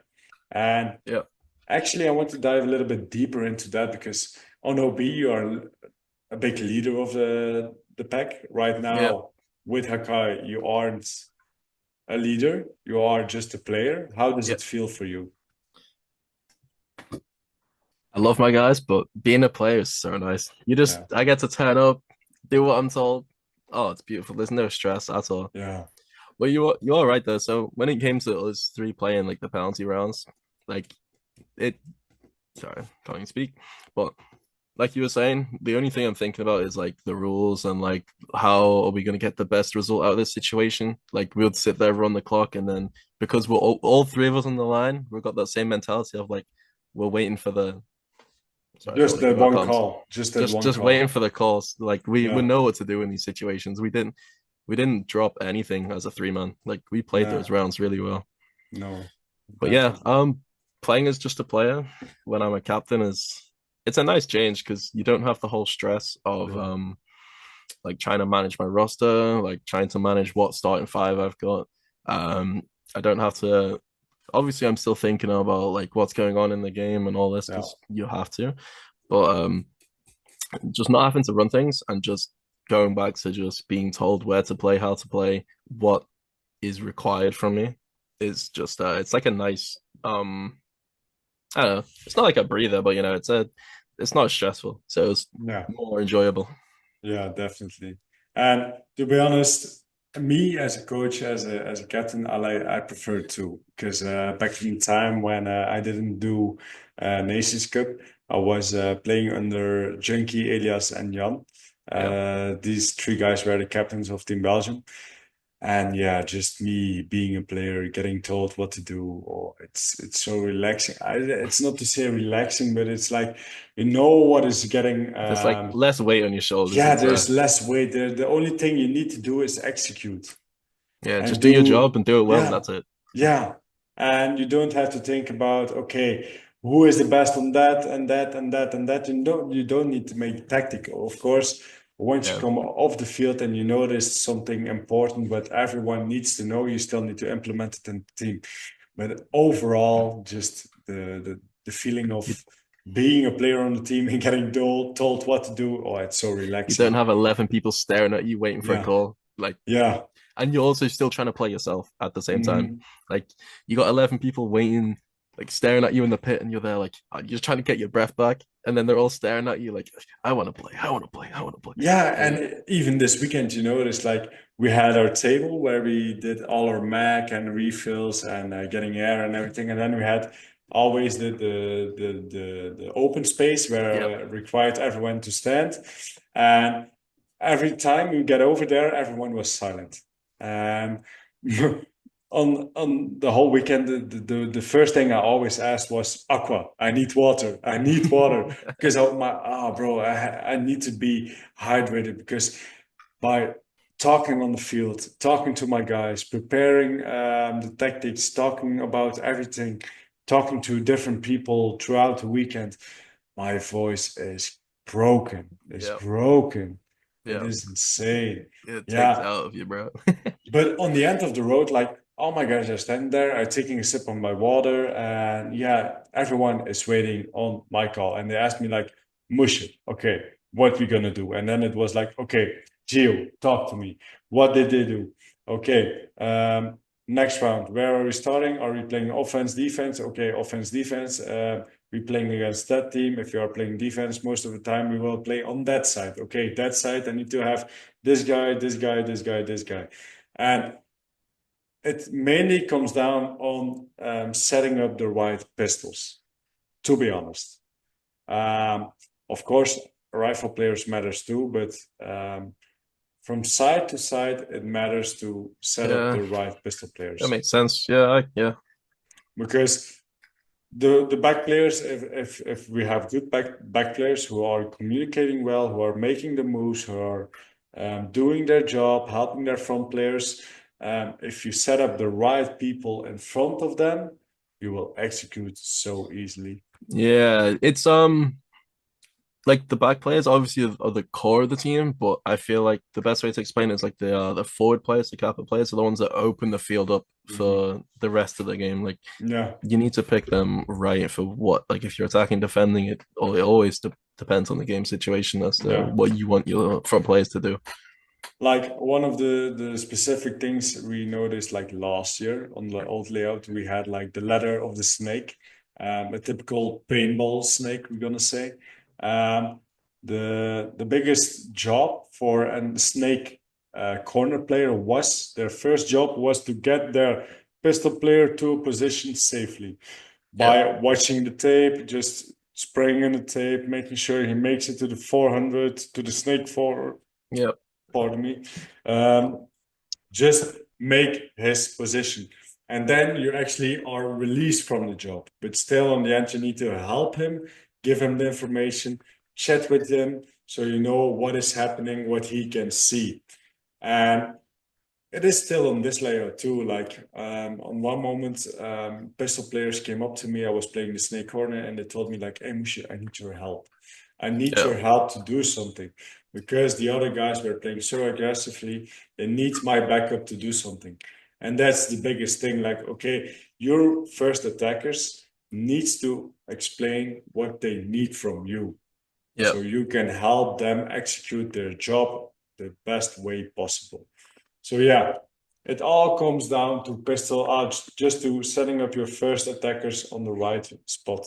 So yeah, we just did it very good this weekend. We have five guys, four pistol players. We have Andrew That's a lot. Menzies, Mouse, Boki, and Lucky. Um, I have one lucky thing with Lucky. Lucky is my left-handed demon, I call him. Yeah, He's the only one on the team who is left-handed, and bro, it's so easy to have one. left-handed man with the yellow shoes goes crazy. Yeah, it's always it's always so funny to see him play. He's always like with his kappa just shooting like pop, pop, pop, pop, pop, get out. And then, oh, I love to see this guy playing. he's a He's sick guy. I love him. yeah.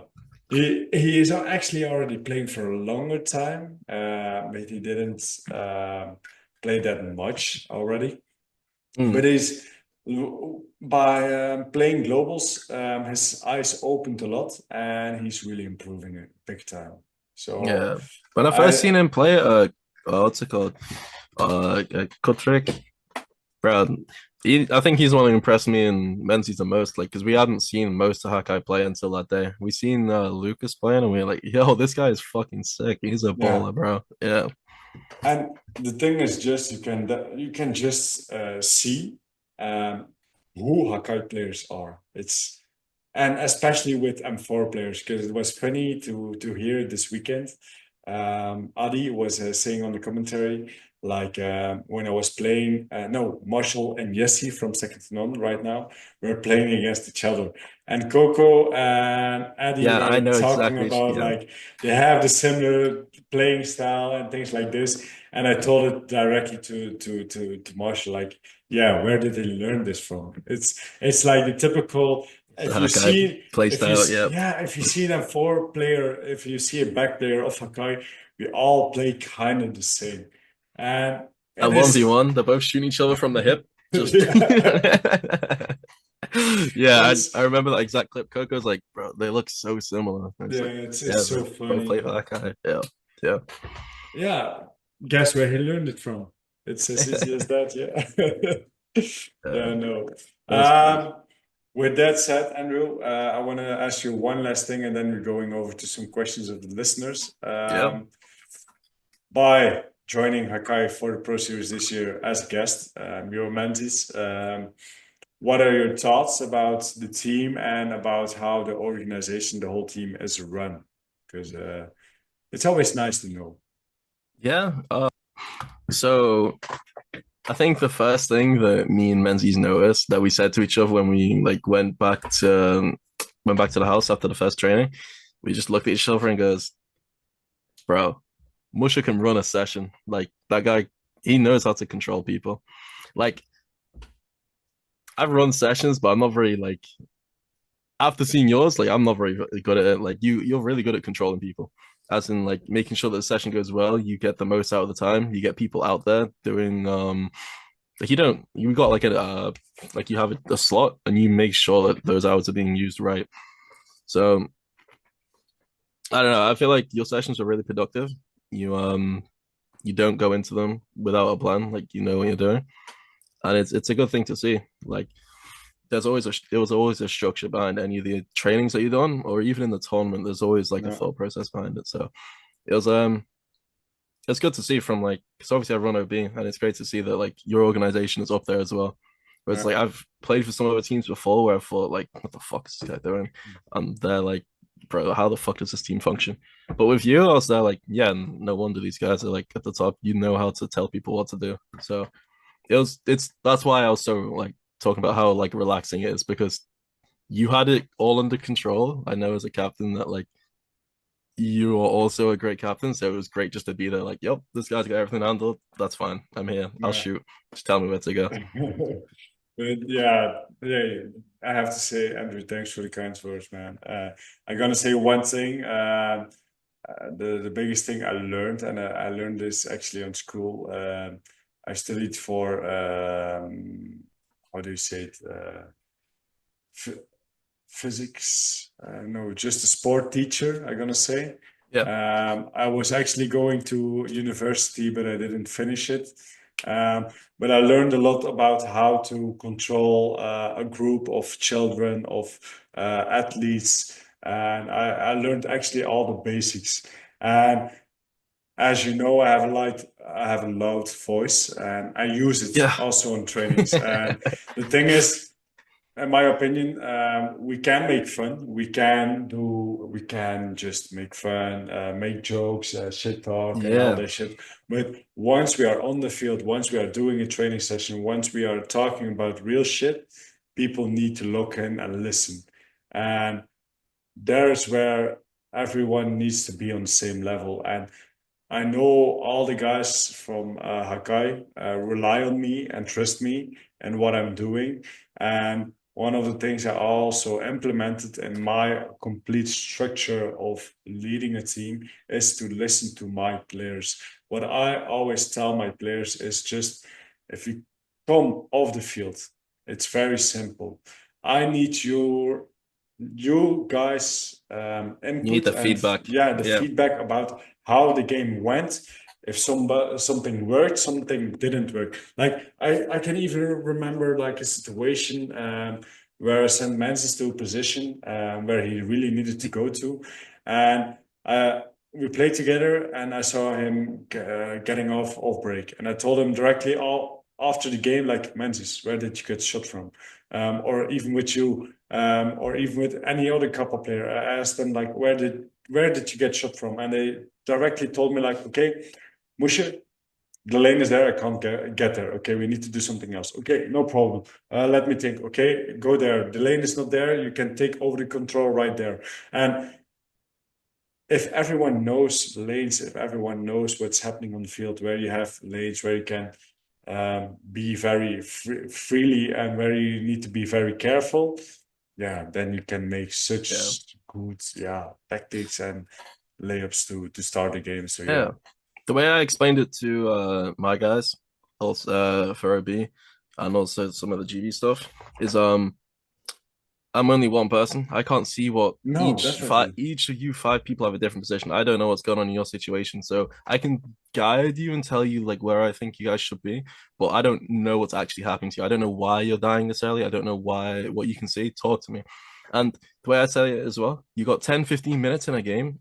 Tell me the fuck now if you got an issue. Like, well, I don't want you to tell me afterwards and complain. Tell me yeah, right fucking now so we can fix it in the game. Like, don't go bitching later. I want you to have no regrets. Tell me right now if you got an issue with where you are. Like, I need to know in this moment if it's working or not. Just speak to me. yeah, I don't give a fuck. Just speak to me because I can't fix this. I can't help run this team if you aren't going to tell me what's happening.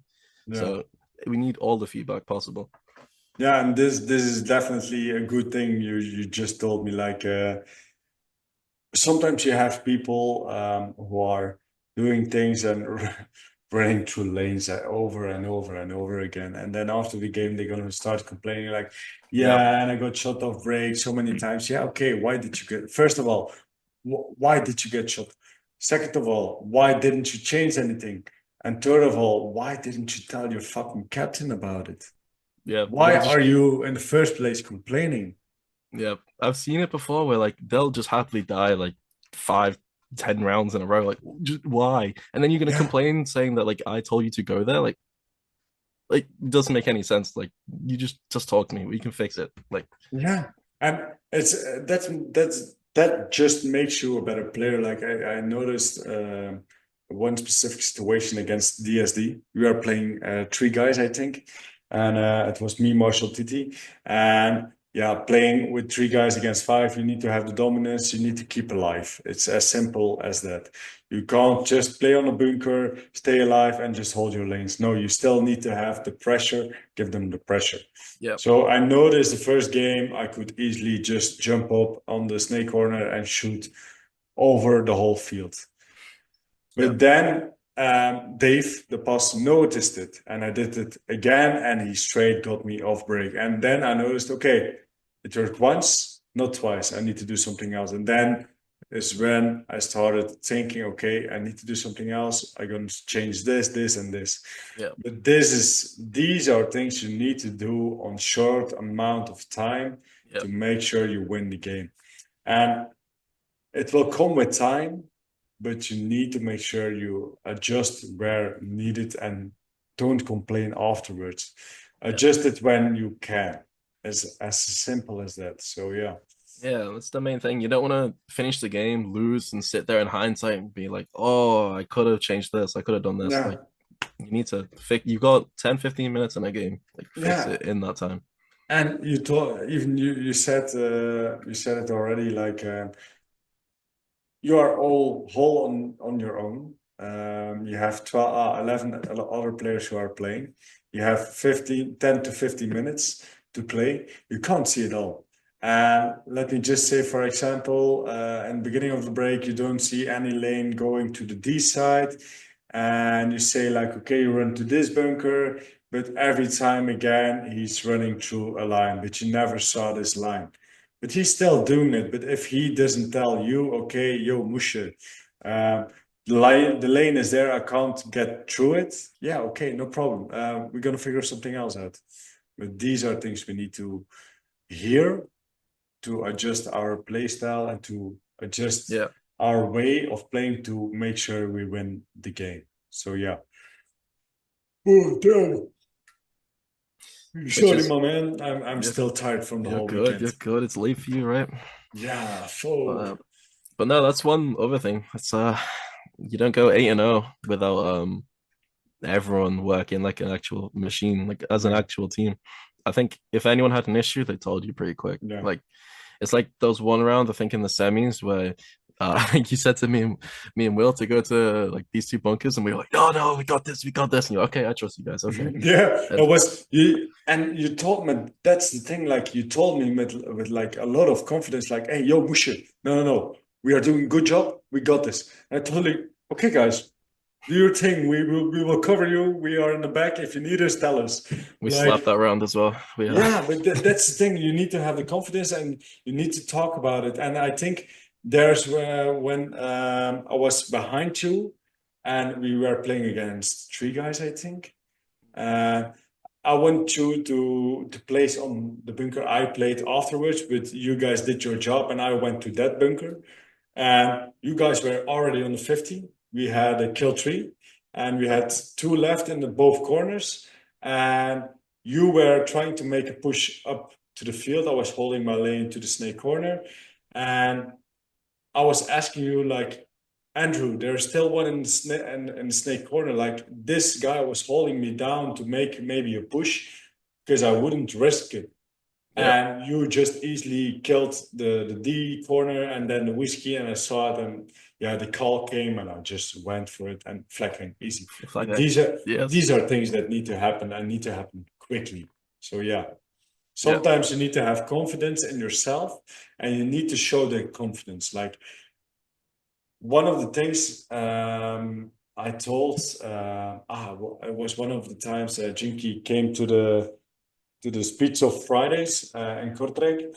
And actually, it was the first time in a long time I played against Junkie and I saw Junkie again. yeah. And we didn't had a chat or anything. He just started playing, and Marshall was also over there. And he told me like, "Mish, what I'm gonna do," and I told him like, "I'm gonna do this."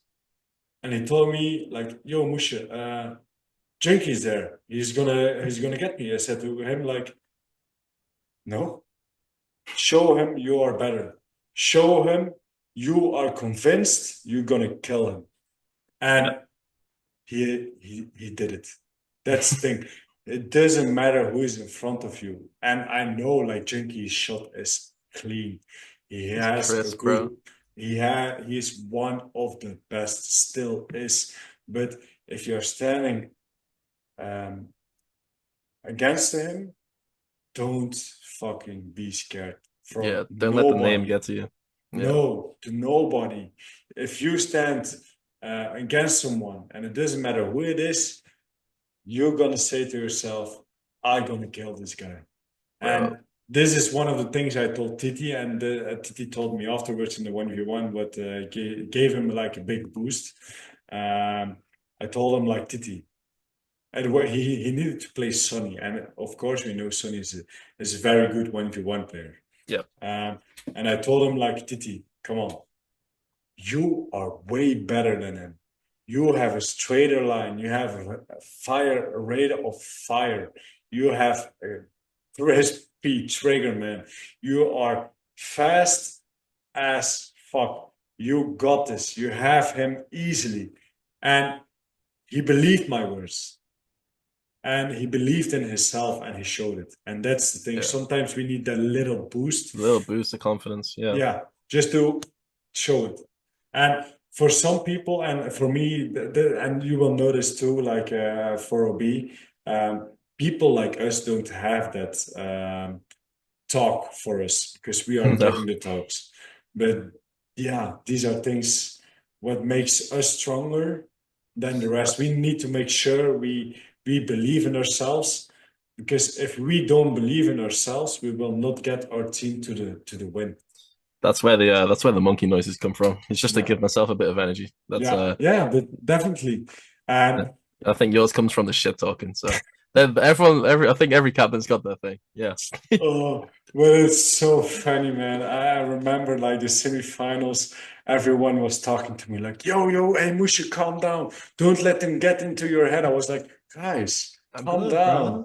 bro. I'm good. I'm just talking shit. And I went straight to the pit and it was like, okay, Gio, talk to me. And okay, this. Okay, guys, we're gonna do this. And we went back to the field and I started again, like, hey, come on, take your head, fuck this, that. But that's something I learned and the US that the shit talk is a way of getting into their heads. Yeah. And yeah, sometimes I'm just talking, yeah, shit, man. It's funny, bro. I'm talking cap all the way, man. But I don't care. They believe It it. doesn't matter, man. Yeah, It doesn't exactly. matter. I Oh. think I can't remember who it was against, but you were chatting shit for like a while, and then you were like, "Yeah, people were saying to calm down," and you turn around, looked at the whole team, goes, "I'm finished," and just walked off like calm as fuck. He's like, "I'm done." He just Oh, you have to put on a show, right? Oh yeah, of course. My best move of the weekend was the Yeah, stop talking. Oh, look at scoreboard. scoreboard, scoreboard. 8-0. 8-0. It's yeah, okay, yeah, Andrew, once again down. This was a hell of a weekend, man. Yeah, bro. I'm gonna after this, I'm gonna sit here and look through all the footage that I got, and oh my god, it's Oh, goosebumps. yeah, I'm already waiting on the footage what we're gonna get from NSL, man. We're gonna I can't wait uh, to make something from the footage. Yes, yeah, I'm gonna sir. send you everything right away. Don't worry about that, man. I'm gonna get you everything. Don't I can't worry. wait. I want to make a sickle edit. Yeah. Okay, okay. With that said, we're gonna over some of the questions from the listeners, and actually, we have some good questions, like I Some told good you in questions. Yeah, let's go. the beginning of the game. First one is from Dopex, the camera guy who's Okay. filming us on Yeah, the field. lovely Um, guy. Dopex, for you also big shout out. Thank you for being there the whole weekend. Without you, we wouldn't be in a nice frame, right? And Absolute goat. Yeah. I have to say, I understand your little light in your camera, and I saw people doing. I know it's not you, but I saw people doing some turn off. I saw it. I'm not stupid.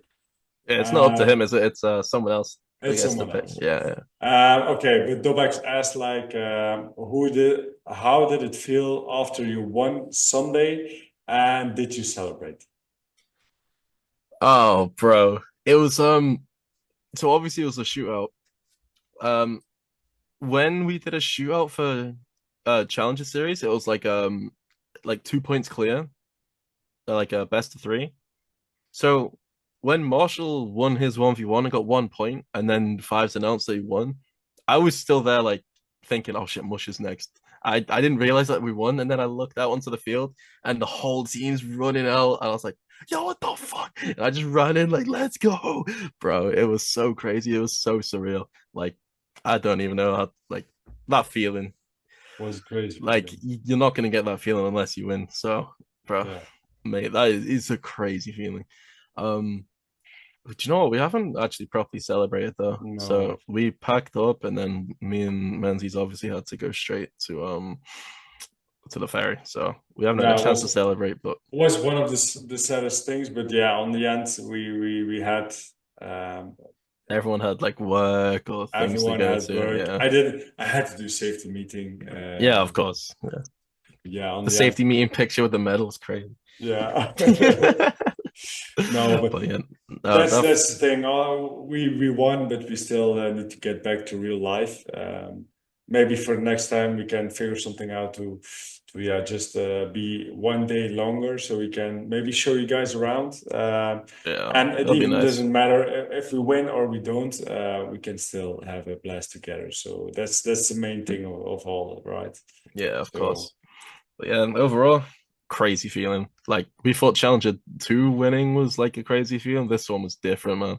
yeah. Like I think you can't even see the stream anymore on YouTube. But on some of the videos, I was just stood there like, what the fuck? Like, we really won this. Like, not to sound cocky or to have an ego, but like before coming into going into the event, we all kind of knew that we wanted this win. Like we knew that we were coming for the win, Yeah, but getting the win is a different thing. yeah, So we came in. I had the expectation we were going to win. I would be pissed if we didn't.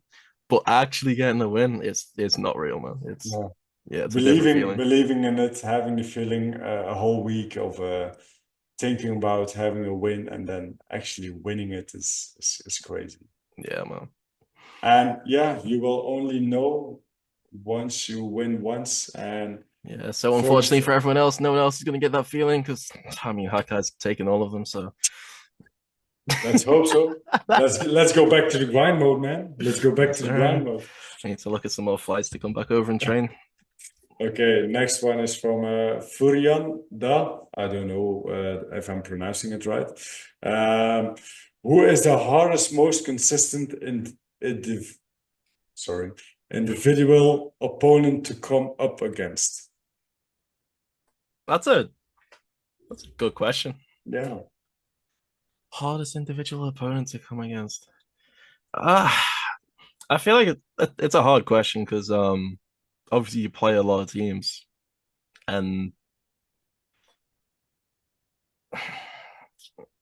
there are some standout players, obviously.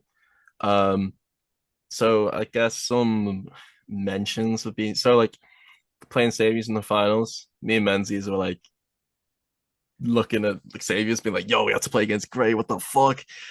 And then because Gray is probably arguably one of the best Kappa players in the yeah, NSL. The guy is fucking nuts.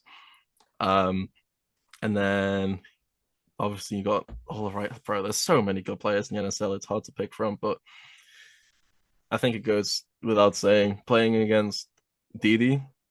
That guy is insane. yeah, You got MVP at Nations as well, but it's always a battle playing against Didi, and he's such a lovely guy as well. So yeah. he's probably one of the most consistently strong players that we come across. I think. Yeah, definitely. And I have to say, like, one of the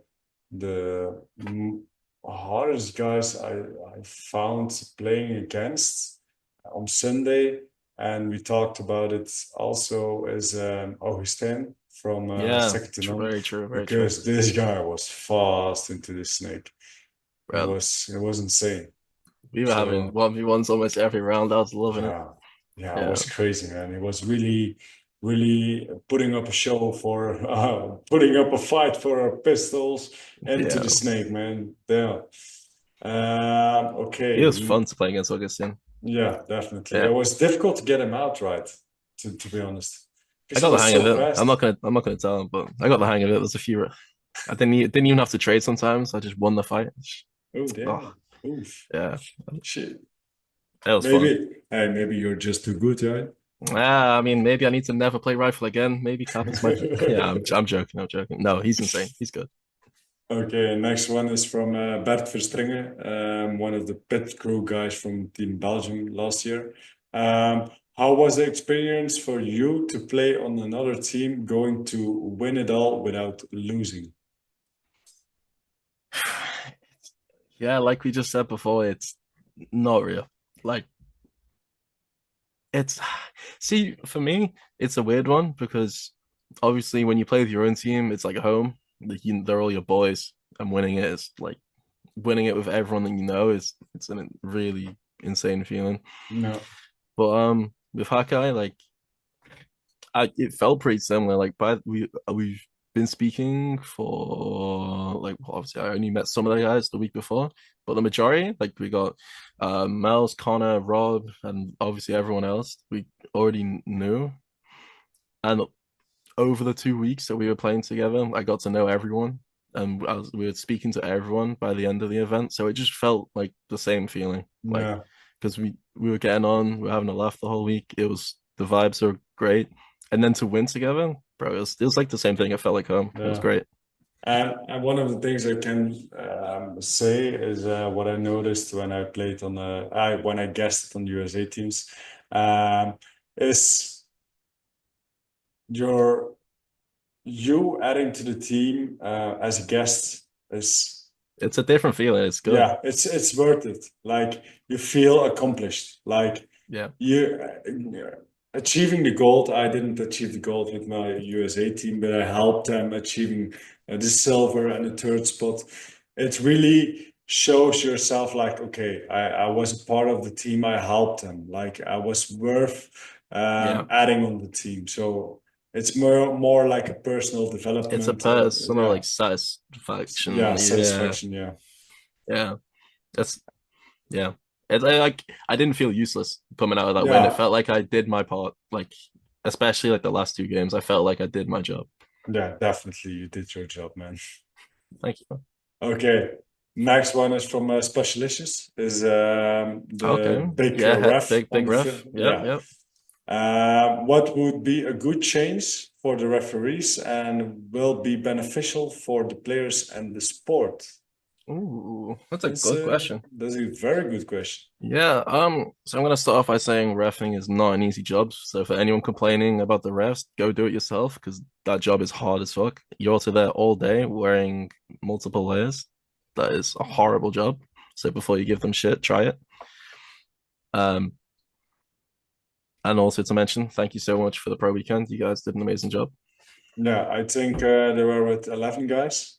And they did a very great job. Okay, it's still difficult to see it all, also with the new rules and with the challenges and with the stacked mid 50. But on the end, to all the zebras out there, thank you so Yeah, much for being it's there. You, only without you possible. guys, it wouldn't be such a great event. Yeah, So thank it's you. only all possible with you guys as well. Yeah. So yeah, things I would say to change. Um, to be honest, for the most part, the guys that do it are really good at their job. Like, if you ask them to watch a lane for you, they will. Obviously, they're not allowed to respond for the most part when you're in the game, but like they're there to help you. Like they're not against you. Um, but it's quite hard to pick on something to improve because they do the best that they can to watch the lanes. They um Yeah, I can't really think of anything on the spot for something that I'd like to see implemented for the refs. Well, for the referees, I don't think there needs to be. I think there's things that could be added to help the refs, but I don't know what extra stuff the refs themselves can do. Like, Yeah, maybe one of the things would be like add two guys on the pillars. So one you have one eyes on both sides. And maybe one in the snake, one on the donuts. Who yeah, knows? And one thing I would add is just add a TV, a screen where the team captains can see the VAR check and also um, yeah. So like even the the refs could like review yeah the the footage as head well. ref can see Yeah, the footage, so they they can can help make a also decision. Yeah, yeah, that will be a good thing. And yeah. also it gives the transparency to So the team captains of yeah, seeing their VAR check. So there can be no argument if everyone sees it. Yeah, yeah, so yeah, there's no argument, there's full transparency and there's no BS around it. So yeah. and to be honest, like the VAR checks is I think yeah, it's headed in the right direction. I think. it's headed in the right direction. Yeah, definitely. It's with the three challenges. I like the way it's just need to know a little bit how to work with it. Still knowing like Right. the quality of all the cameras aren't like top notch. Yeah, also the placement, maybe it'd be nicer if there was more coverage, but we don't see it, so I'm not Yeah, entirely sure. we are still improving. So it is Yeah, there. There was like a big downgrade, but it's not that bad, to be yeah, honest. If you are a clean shooter and you know, yeah, that your shots are hitting and you're 100% sure, you will get your hard checks. Oh, oh, sorry, fuck, damn. Succeeded. Damn, it's crazy, man. Bro, full. right, Oh, boy. God damn. Oh, I don't. I think it's just by looking at the screen, I'm getting tired, man. It's insane. Let's go for a Oh, safety meeting. Done. not right now. Not right now. But no, I mean, I don't know if Connor's told you the story, but Nations, he was one of the refs. Um, it was the game that GB obviously got knocked out against Germany. I think there was like 5 seconds left on the clock, and Yeah. I was like, the adrenaline was pumping. I said to Connor because he was just the closest one next to me in the breakout wall. I said to him, "Bro, I'm gonna get that guy a penalty. Watch my lane. Watch my lane. I'm gonna give him a penalty. Watch my lane." It goes, I shoot, I miss absolutely everything. My aim was absolutely dog shit. And then I just look at Connor and go, bro, I'm dog shit. And he wasn't allowed to respond, obviously. He just looked at me and laughed. I was like, bro, I'm so ass. Um, But uh, no, I think the refs do a good job. things And can happen. Things can happen. but yeah, the one thing that did used to bug me, but it makes sense and there's no other way around it is especially in low body situations or 1v1s where the refs follow the players, it gives them away quite a lot. But for them to do the job, there's no way around it really. No, So it's really difficult to in low body situations to get a really good view of where are all the players. Because I had like one v one situation with Nathan from DSD, yeah, where I was behind the plexi, and I saw some refs. Of course, I'm looking to the refs kind of a bit. yeah. You see, I like heard, if they run, then you know who's moved. yeah, but the thing was like I heard Nathan keeps communicating, and I was like, okay, maybe he's just tracking me. And then I started watching to the snake, and I saw Raf walking, and then I saw like a reflection in one of the metal pieces on the snakes, and I was like, damn, is he still is there still someone? So I was like, I'm gonna try and mindfuck him, and he start communicating too. And yeah, then in the end, I was like, come on, Nathan, do something, man. I don't want to stick here. But yeah, So yeah, it was sometimes it's very difficult to as a ref to not yeah, how do you say give it? away people's Yeah, positions, give but away. Yeah. So yeah. But yeah, to be honest, they are doing a good job, and the ref team they have now is very decent. Yeah, it's yeah, very decent. So that's good. okay, next one is from Speech of Lounge. Of What course. is it like playing in a different team to your own, and what made you guys play so well? Let's play so well. Thank you so much for the kind words. Um, I think it was the fact if we didn't, Musha would have beat our ass, so we kind of had to play well. Um, but no, it's just the adrenaline of the event. I don't know. We said this on the drive home. We were saying like if we were training or doing any like drills and stuff, we would not have done half the stuff we did in that tournament. Like I was sending up that snake like I've never done before, just because like we're there, we have to win. Like I just Yeah, you can worry about your body after. We were sending it. Like it's just it's yeah, literally just pure adrenaline. You're there, just like you need to win this shit. Like there's no other way. You have to win. no, So it's giving it all for the end goal, yeah, yeah. and It's also the fact that like when you're there on the breakout wall, you're playing for another team. You like we don't want to be the reason we lose. We were like, it can't be my of fault. course. It can't be my fault. So we were playing with fucking everything we had. And It was already a thing. You got the first penalty for Hakai, so overshooting, man. oh no, shit. Oh my god, it's too funny. To be honest, I can now safely say I didn't get any penalties Do you at know what? all I'm this actually weekend, so proud of you for that. and I didn't get any penalties for overshooting. Nothing. Yeah. Hey, Musha was I a thought you were gonna nice be the boy. first one to get it. Nah, it's not worth it, to be honest. If they will give me a penalty, if it, to be honest, First if I degree had is this, not worth it. if I had the place and the time for it, and I had like the opportunity to do it and do it real bad, still, I'm not sure if I would do it because it influenced the team so much Yeah. that it's not worth it. You know what I mean? Yeah. And he even saw it with me and Marshall. I was behind Marshall and he was overshooting Young One. And I Yeah. even slapped the hell out of his gun and said to him, like, Marshall, it's not worth it. Don't do it. And I slapped on his gun and then I made a flag hang in there. Then I heard like Overshoot. Yeah. Marshall, first degree penalty, overshooting, bro. Come on. Yeah, bro. I thought you were gonna get one. I don't know if you remember. You followed me up the snake against second to none, and we were clearing it, and I got shot from behind from I think the commentators called it the donut. And then you peek over the top, and as I was like walking out taking my hit, I just seen you behind me going like shooting down on him. I was like, "Fuck, are we gonna get a penalty?" But we didn't Yeah, get no, one. I remember the situation. His hand wasn't up, so I Oh, okay, yeah, was yeah. some You didn't get a levels. penalty, so Yeah, I didn't get yeah, penalty. it was yeah. I got shot in the ass. I wasn't sure if you shot me, and I turned around, seen him, and then yeah, but yeah, bro, you fucked him up. Yeah, definitely. You made my death worth it. It was good. Uh, But to go back to the question, um, yeah, I feel like guessing for other teams is healthy.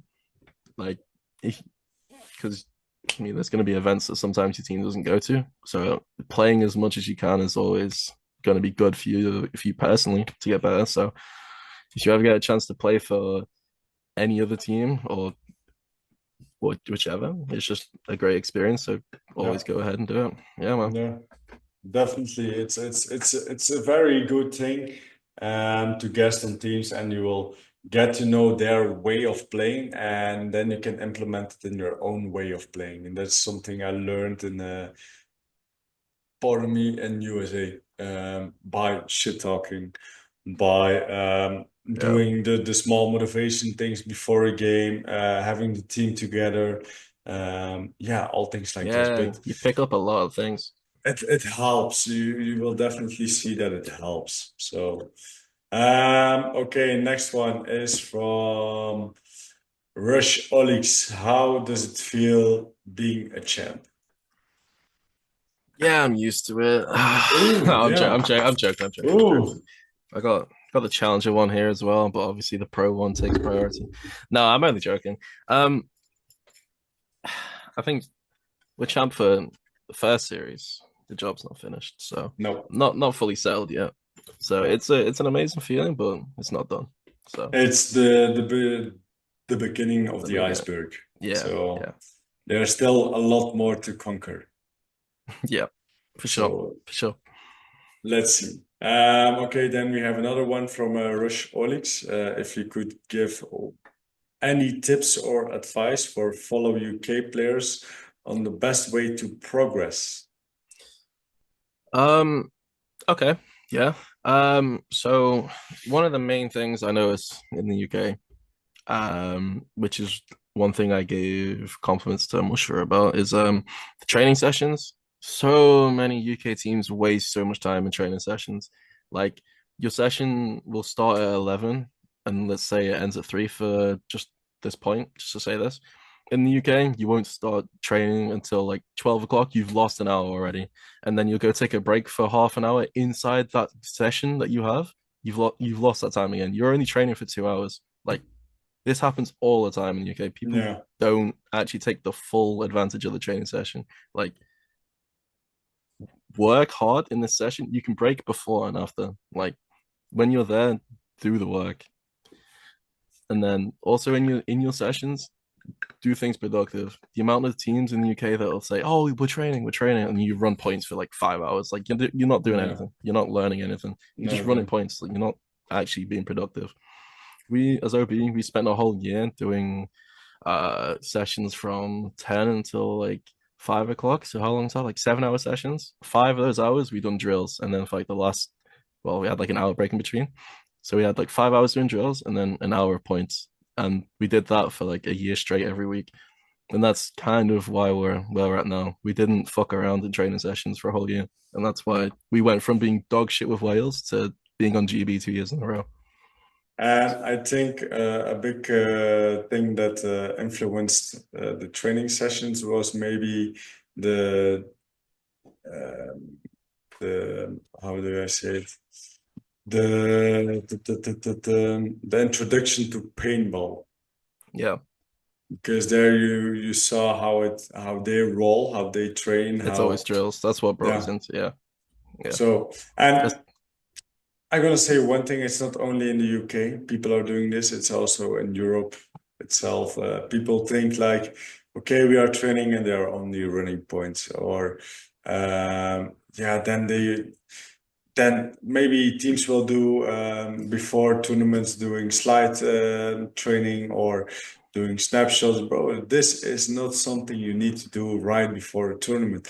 These are things you can do when you have the time, when you have time yeah, to work on fundamentals. So off season. But yeah, in the season, you need to work on specific things, specific situations, not yeah, only running points, running situations, running uh, yeah. drills for communication, for plays, for everything. 100%. Be productive.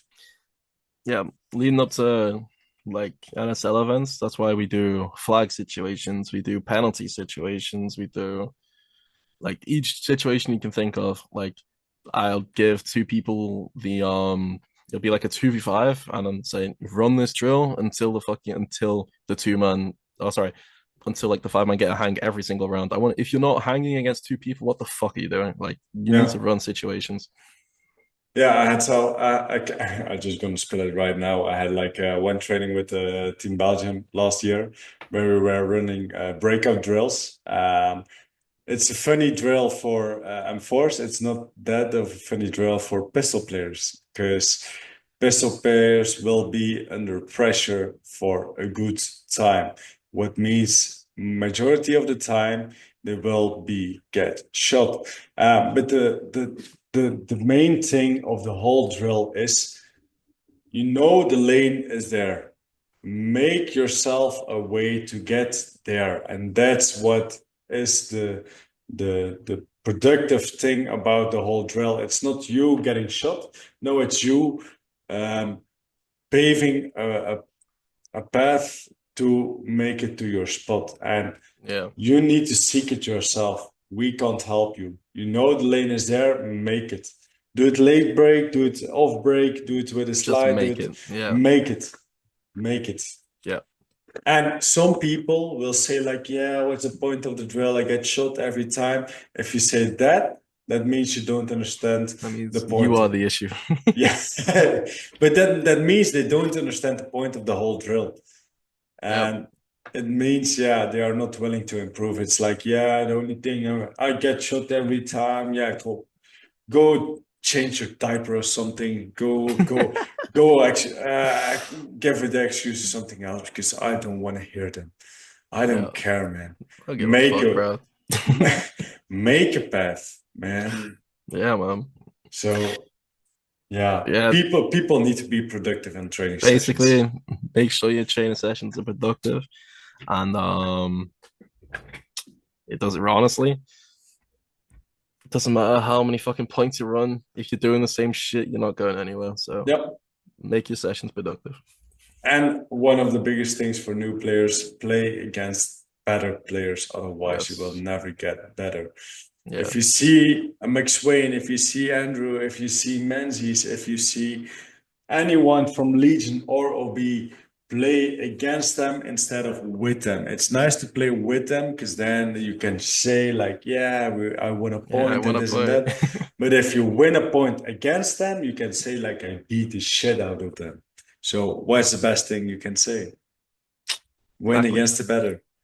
Exactly. And for me, to be honest, if a newer player wins against me, it gives me the motivation back. Like, okay, I did something real bad. Like how? Yeah. No, it's not to say I have a big ego or something, but it keeps me thinking about my choices I made on the field. Like if they could do this, like how the fuck could they get on that position? Yeah. How is that possible? What went wrong? And things like this. So play That against is better players. that is the other thing as well. The better players are all Mm, well, everyone is always still learning, but the better players are constantly say like judging themselves, like, what did I mm, do wrong here? So yeah, you definitely. gotta critique yourself. Kind of make sure Yeah. that you're being hard on yourself. Mhm. It's really necessary. If you want to become better, it's necessary. Yeah.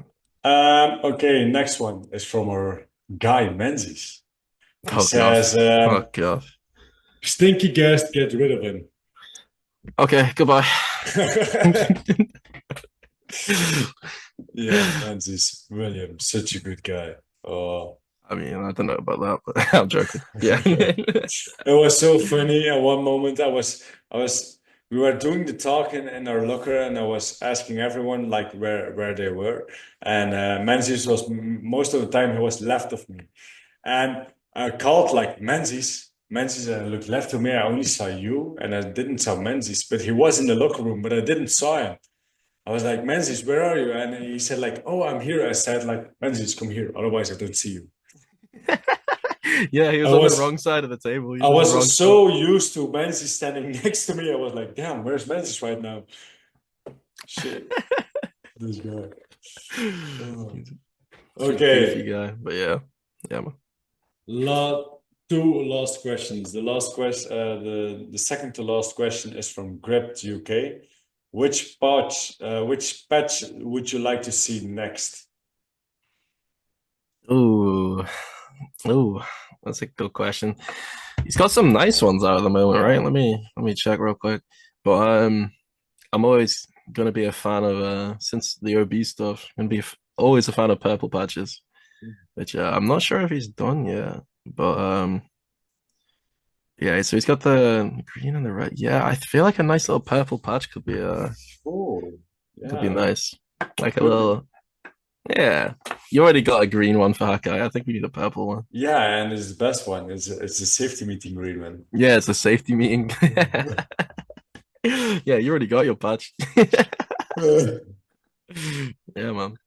No, a green one would be nice, man. I have the original one from Get Gripped from Mm, Grip. So yeah, to be honest, it's he's making some nice patches, so I yeah, like it. Okay, last one is from 187 Western, better known as Sam or Mag Runner. yeah. Best moment of Pro Series 1. If you have to choose one moment, what was your best moment?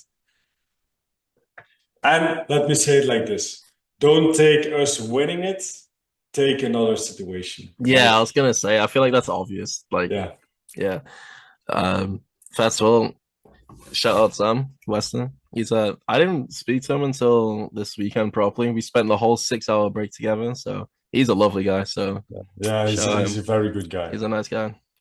So yeah, went KFC with him. Lovely guy. Anyway, best moment. Ah,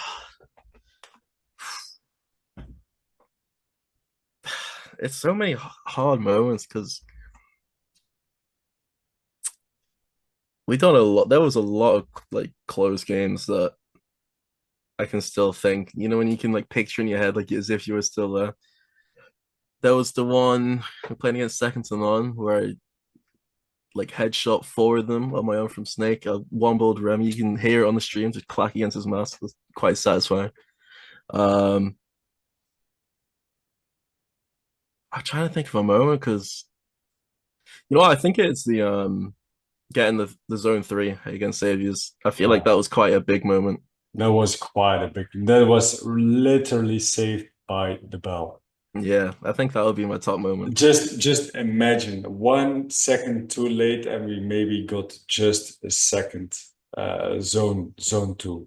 Yeah, Imagine, and we lost the game then.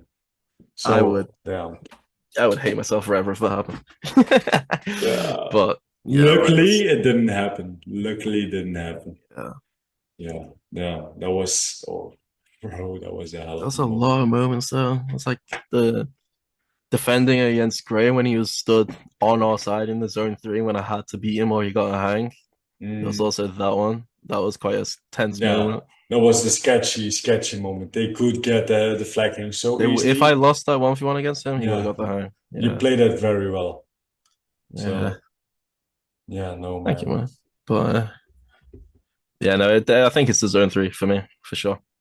I have to say we had some good moments this weekend, and one of the moments what was outstanding for me the most was the play with you and Robin, the first try Oh, against I Terranites. forgot about that one. Oh my Bro, God. it's the stream just clicks in where you go over the 50, by sliding into the next bunker, and you just kills him so easily, and you you call to Robber, and he immediately starts winning and easily flag Yeah. him. It was I such a nice play. I pushed the fifth. I killed the snake corner, also Tifa, and then I left the D corner alive because I needed Rob to have time to come up the field. So as I was shouting for Rob to come up the field, that's when I started shooting. So I had to wait a second to Yeah. make sure he could make the run. That was yeah. Bro, I have to say the timing this weekend for the flag hangs was insane.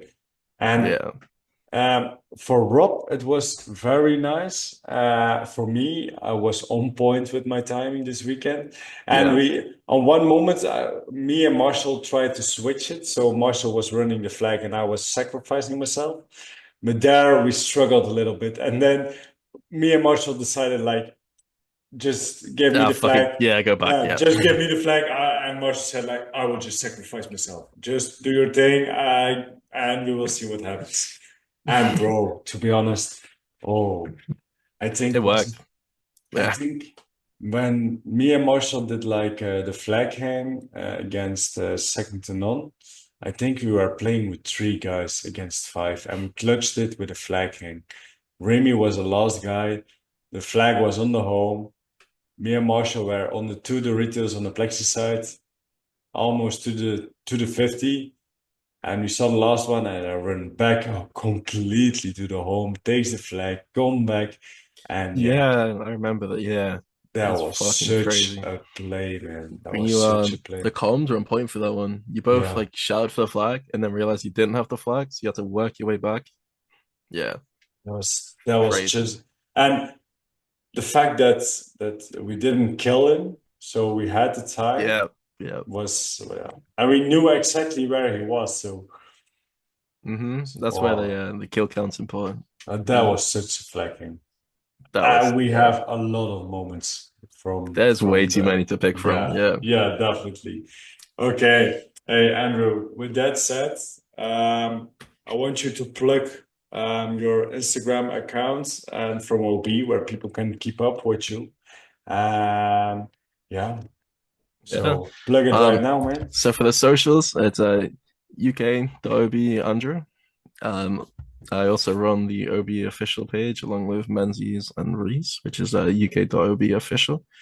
I started to do quite a lot of which I imagine most of you will have seen a lot of the edits for the OB page and also some for Hakai, and there'll definitely be some more coming from the Pro Series content. He's cracking, man. He's cracking the reels. Thank you, man. Yeah, there's gonna be some hopefully some good content that I can make some edits out of from this Pro Series. So yeah, stay tuned. Check out the Instagram and yeah. Oh, also got the YouTube, which I've Yes, started sir. started doing some vlogs on. So there's the training vlog that's already out. And well, I think there was another one. I've recorded the Pro Series, which is going to be quite a good vlog. But I'm going to wait for the footage so I can put that in the vlog as well. But yeah, just make sure you check out all the socials, and there'll be some more content coming out soon. Ooh, he's pushing, man. Andrew is Yeah, pushing the content right now. Damn, let's go. yeah, I'm excited for it, man. the content coming out of the UK. Yeah, Okay, let's it's the one go. thing we can do, man. Yeah, grow the whole community, man. Let's go. Yeah, Okay. Andrew, with that said, I would say enjoy the gold, stay humble, stay hungry. of course. Yeah. We will see each other soon. Oh, you forgot one actually. You did forget one. It was by Vinci. Yeah, that's the By one. Vinci. By Yeah, Vinci, right? yeah, Yeah. yeah. Yeah, definitely. Yeah, Andrew, with that said, we achieved the gold. You guys, you Menzies, the whole Hakai team played so perfectly. So yeah, just amazing. I can't be more proud of all of you. Um, Stay humble, stay hungry. We will see each other soon. Of Train course. hard, like I told you guys, Yep. and kick some ass in the UK. And we will see each other We'll soon. be back in Belgium to train sometime soon anyway. So Yeah, we'll be seeing I you soon, man. still need to get you to the Belgian fries, though. Yeah, we missed them last time. I was excited and So then we never went. So we're gonna plan it for the next time, right? Okay. yeah, of All course. right, All right, guys. With that said, Andrew, we're gonna see you in next time. of And see course. you Thank you soon, very man. much for having me, and I'll see you next time, man. Ciao, amigo. Yes, guys, what an episode. Yeah, we went over some good topics this episode with Andrew. Yeah, we talked a little bit about Pro Series and everything. Guys, as always, if you enjoyed this episode, make sure to support me and the channel, of course, on Instagram, YouTube, and Spotify. Make sure you like the video. If you want to subscribe and make sure the notifications are on. And for everyone listening on Spotify, if you want to rate me for the podcast, if you like it, if you don't like it, just be honest. But if you have some spare time, just fill in the review. It would help me a lot, guys. With that said, guys, yeah, see you in the next one. Guys, stay humble.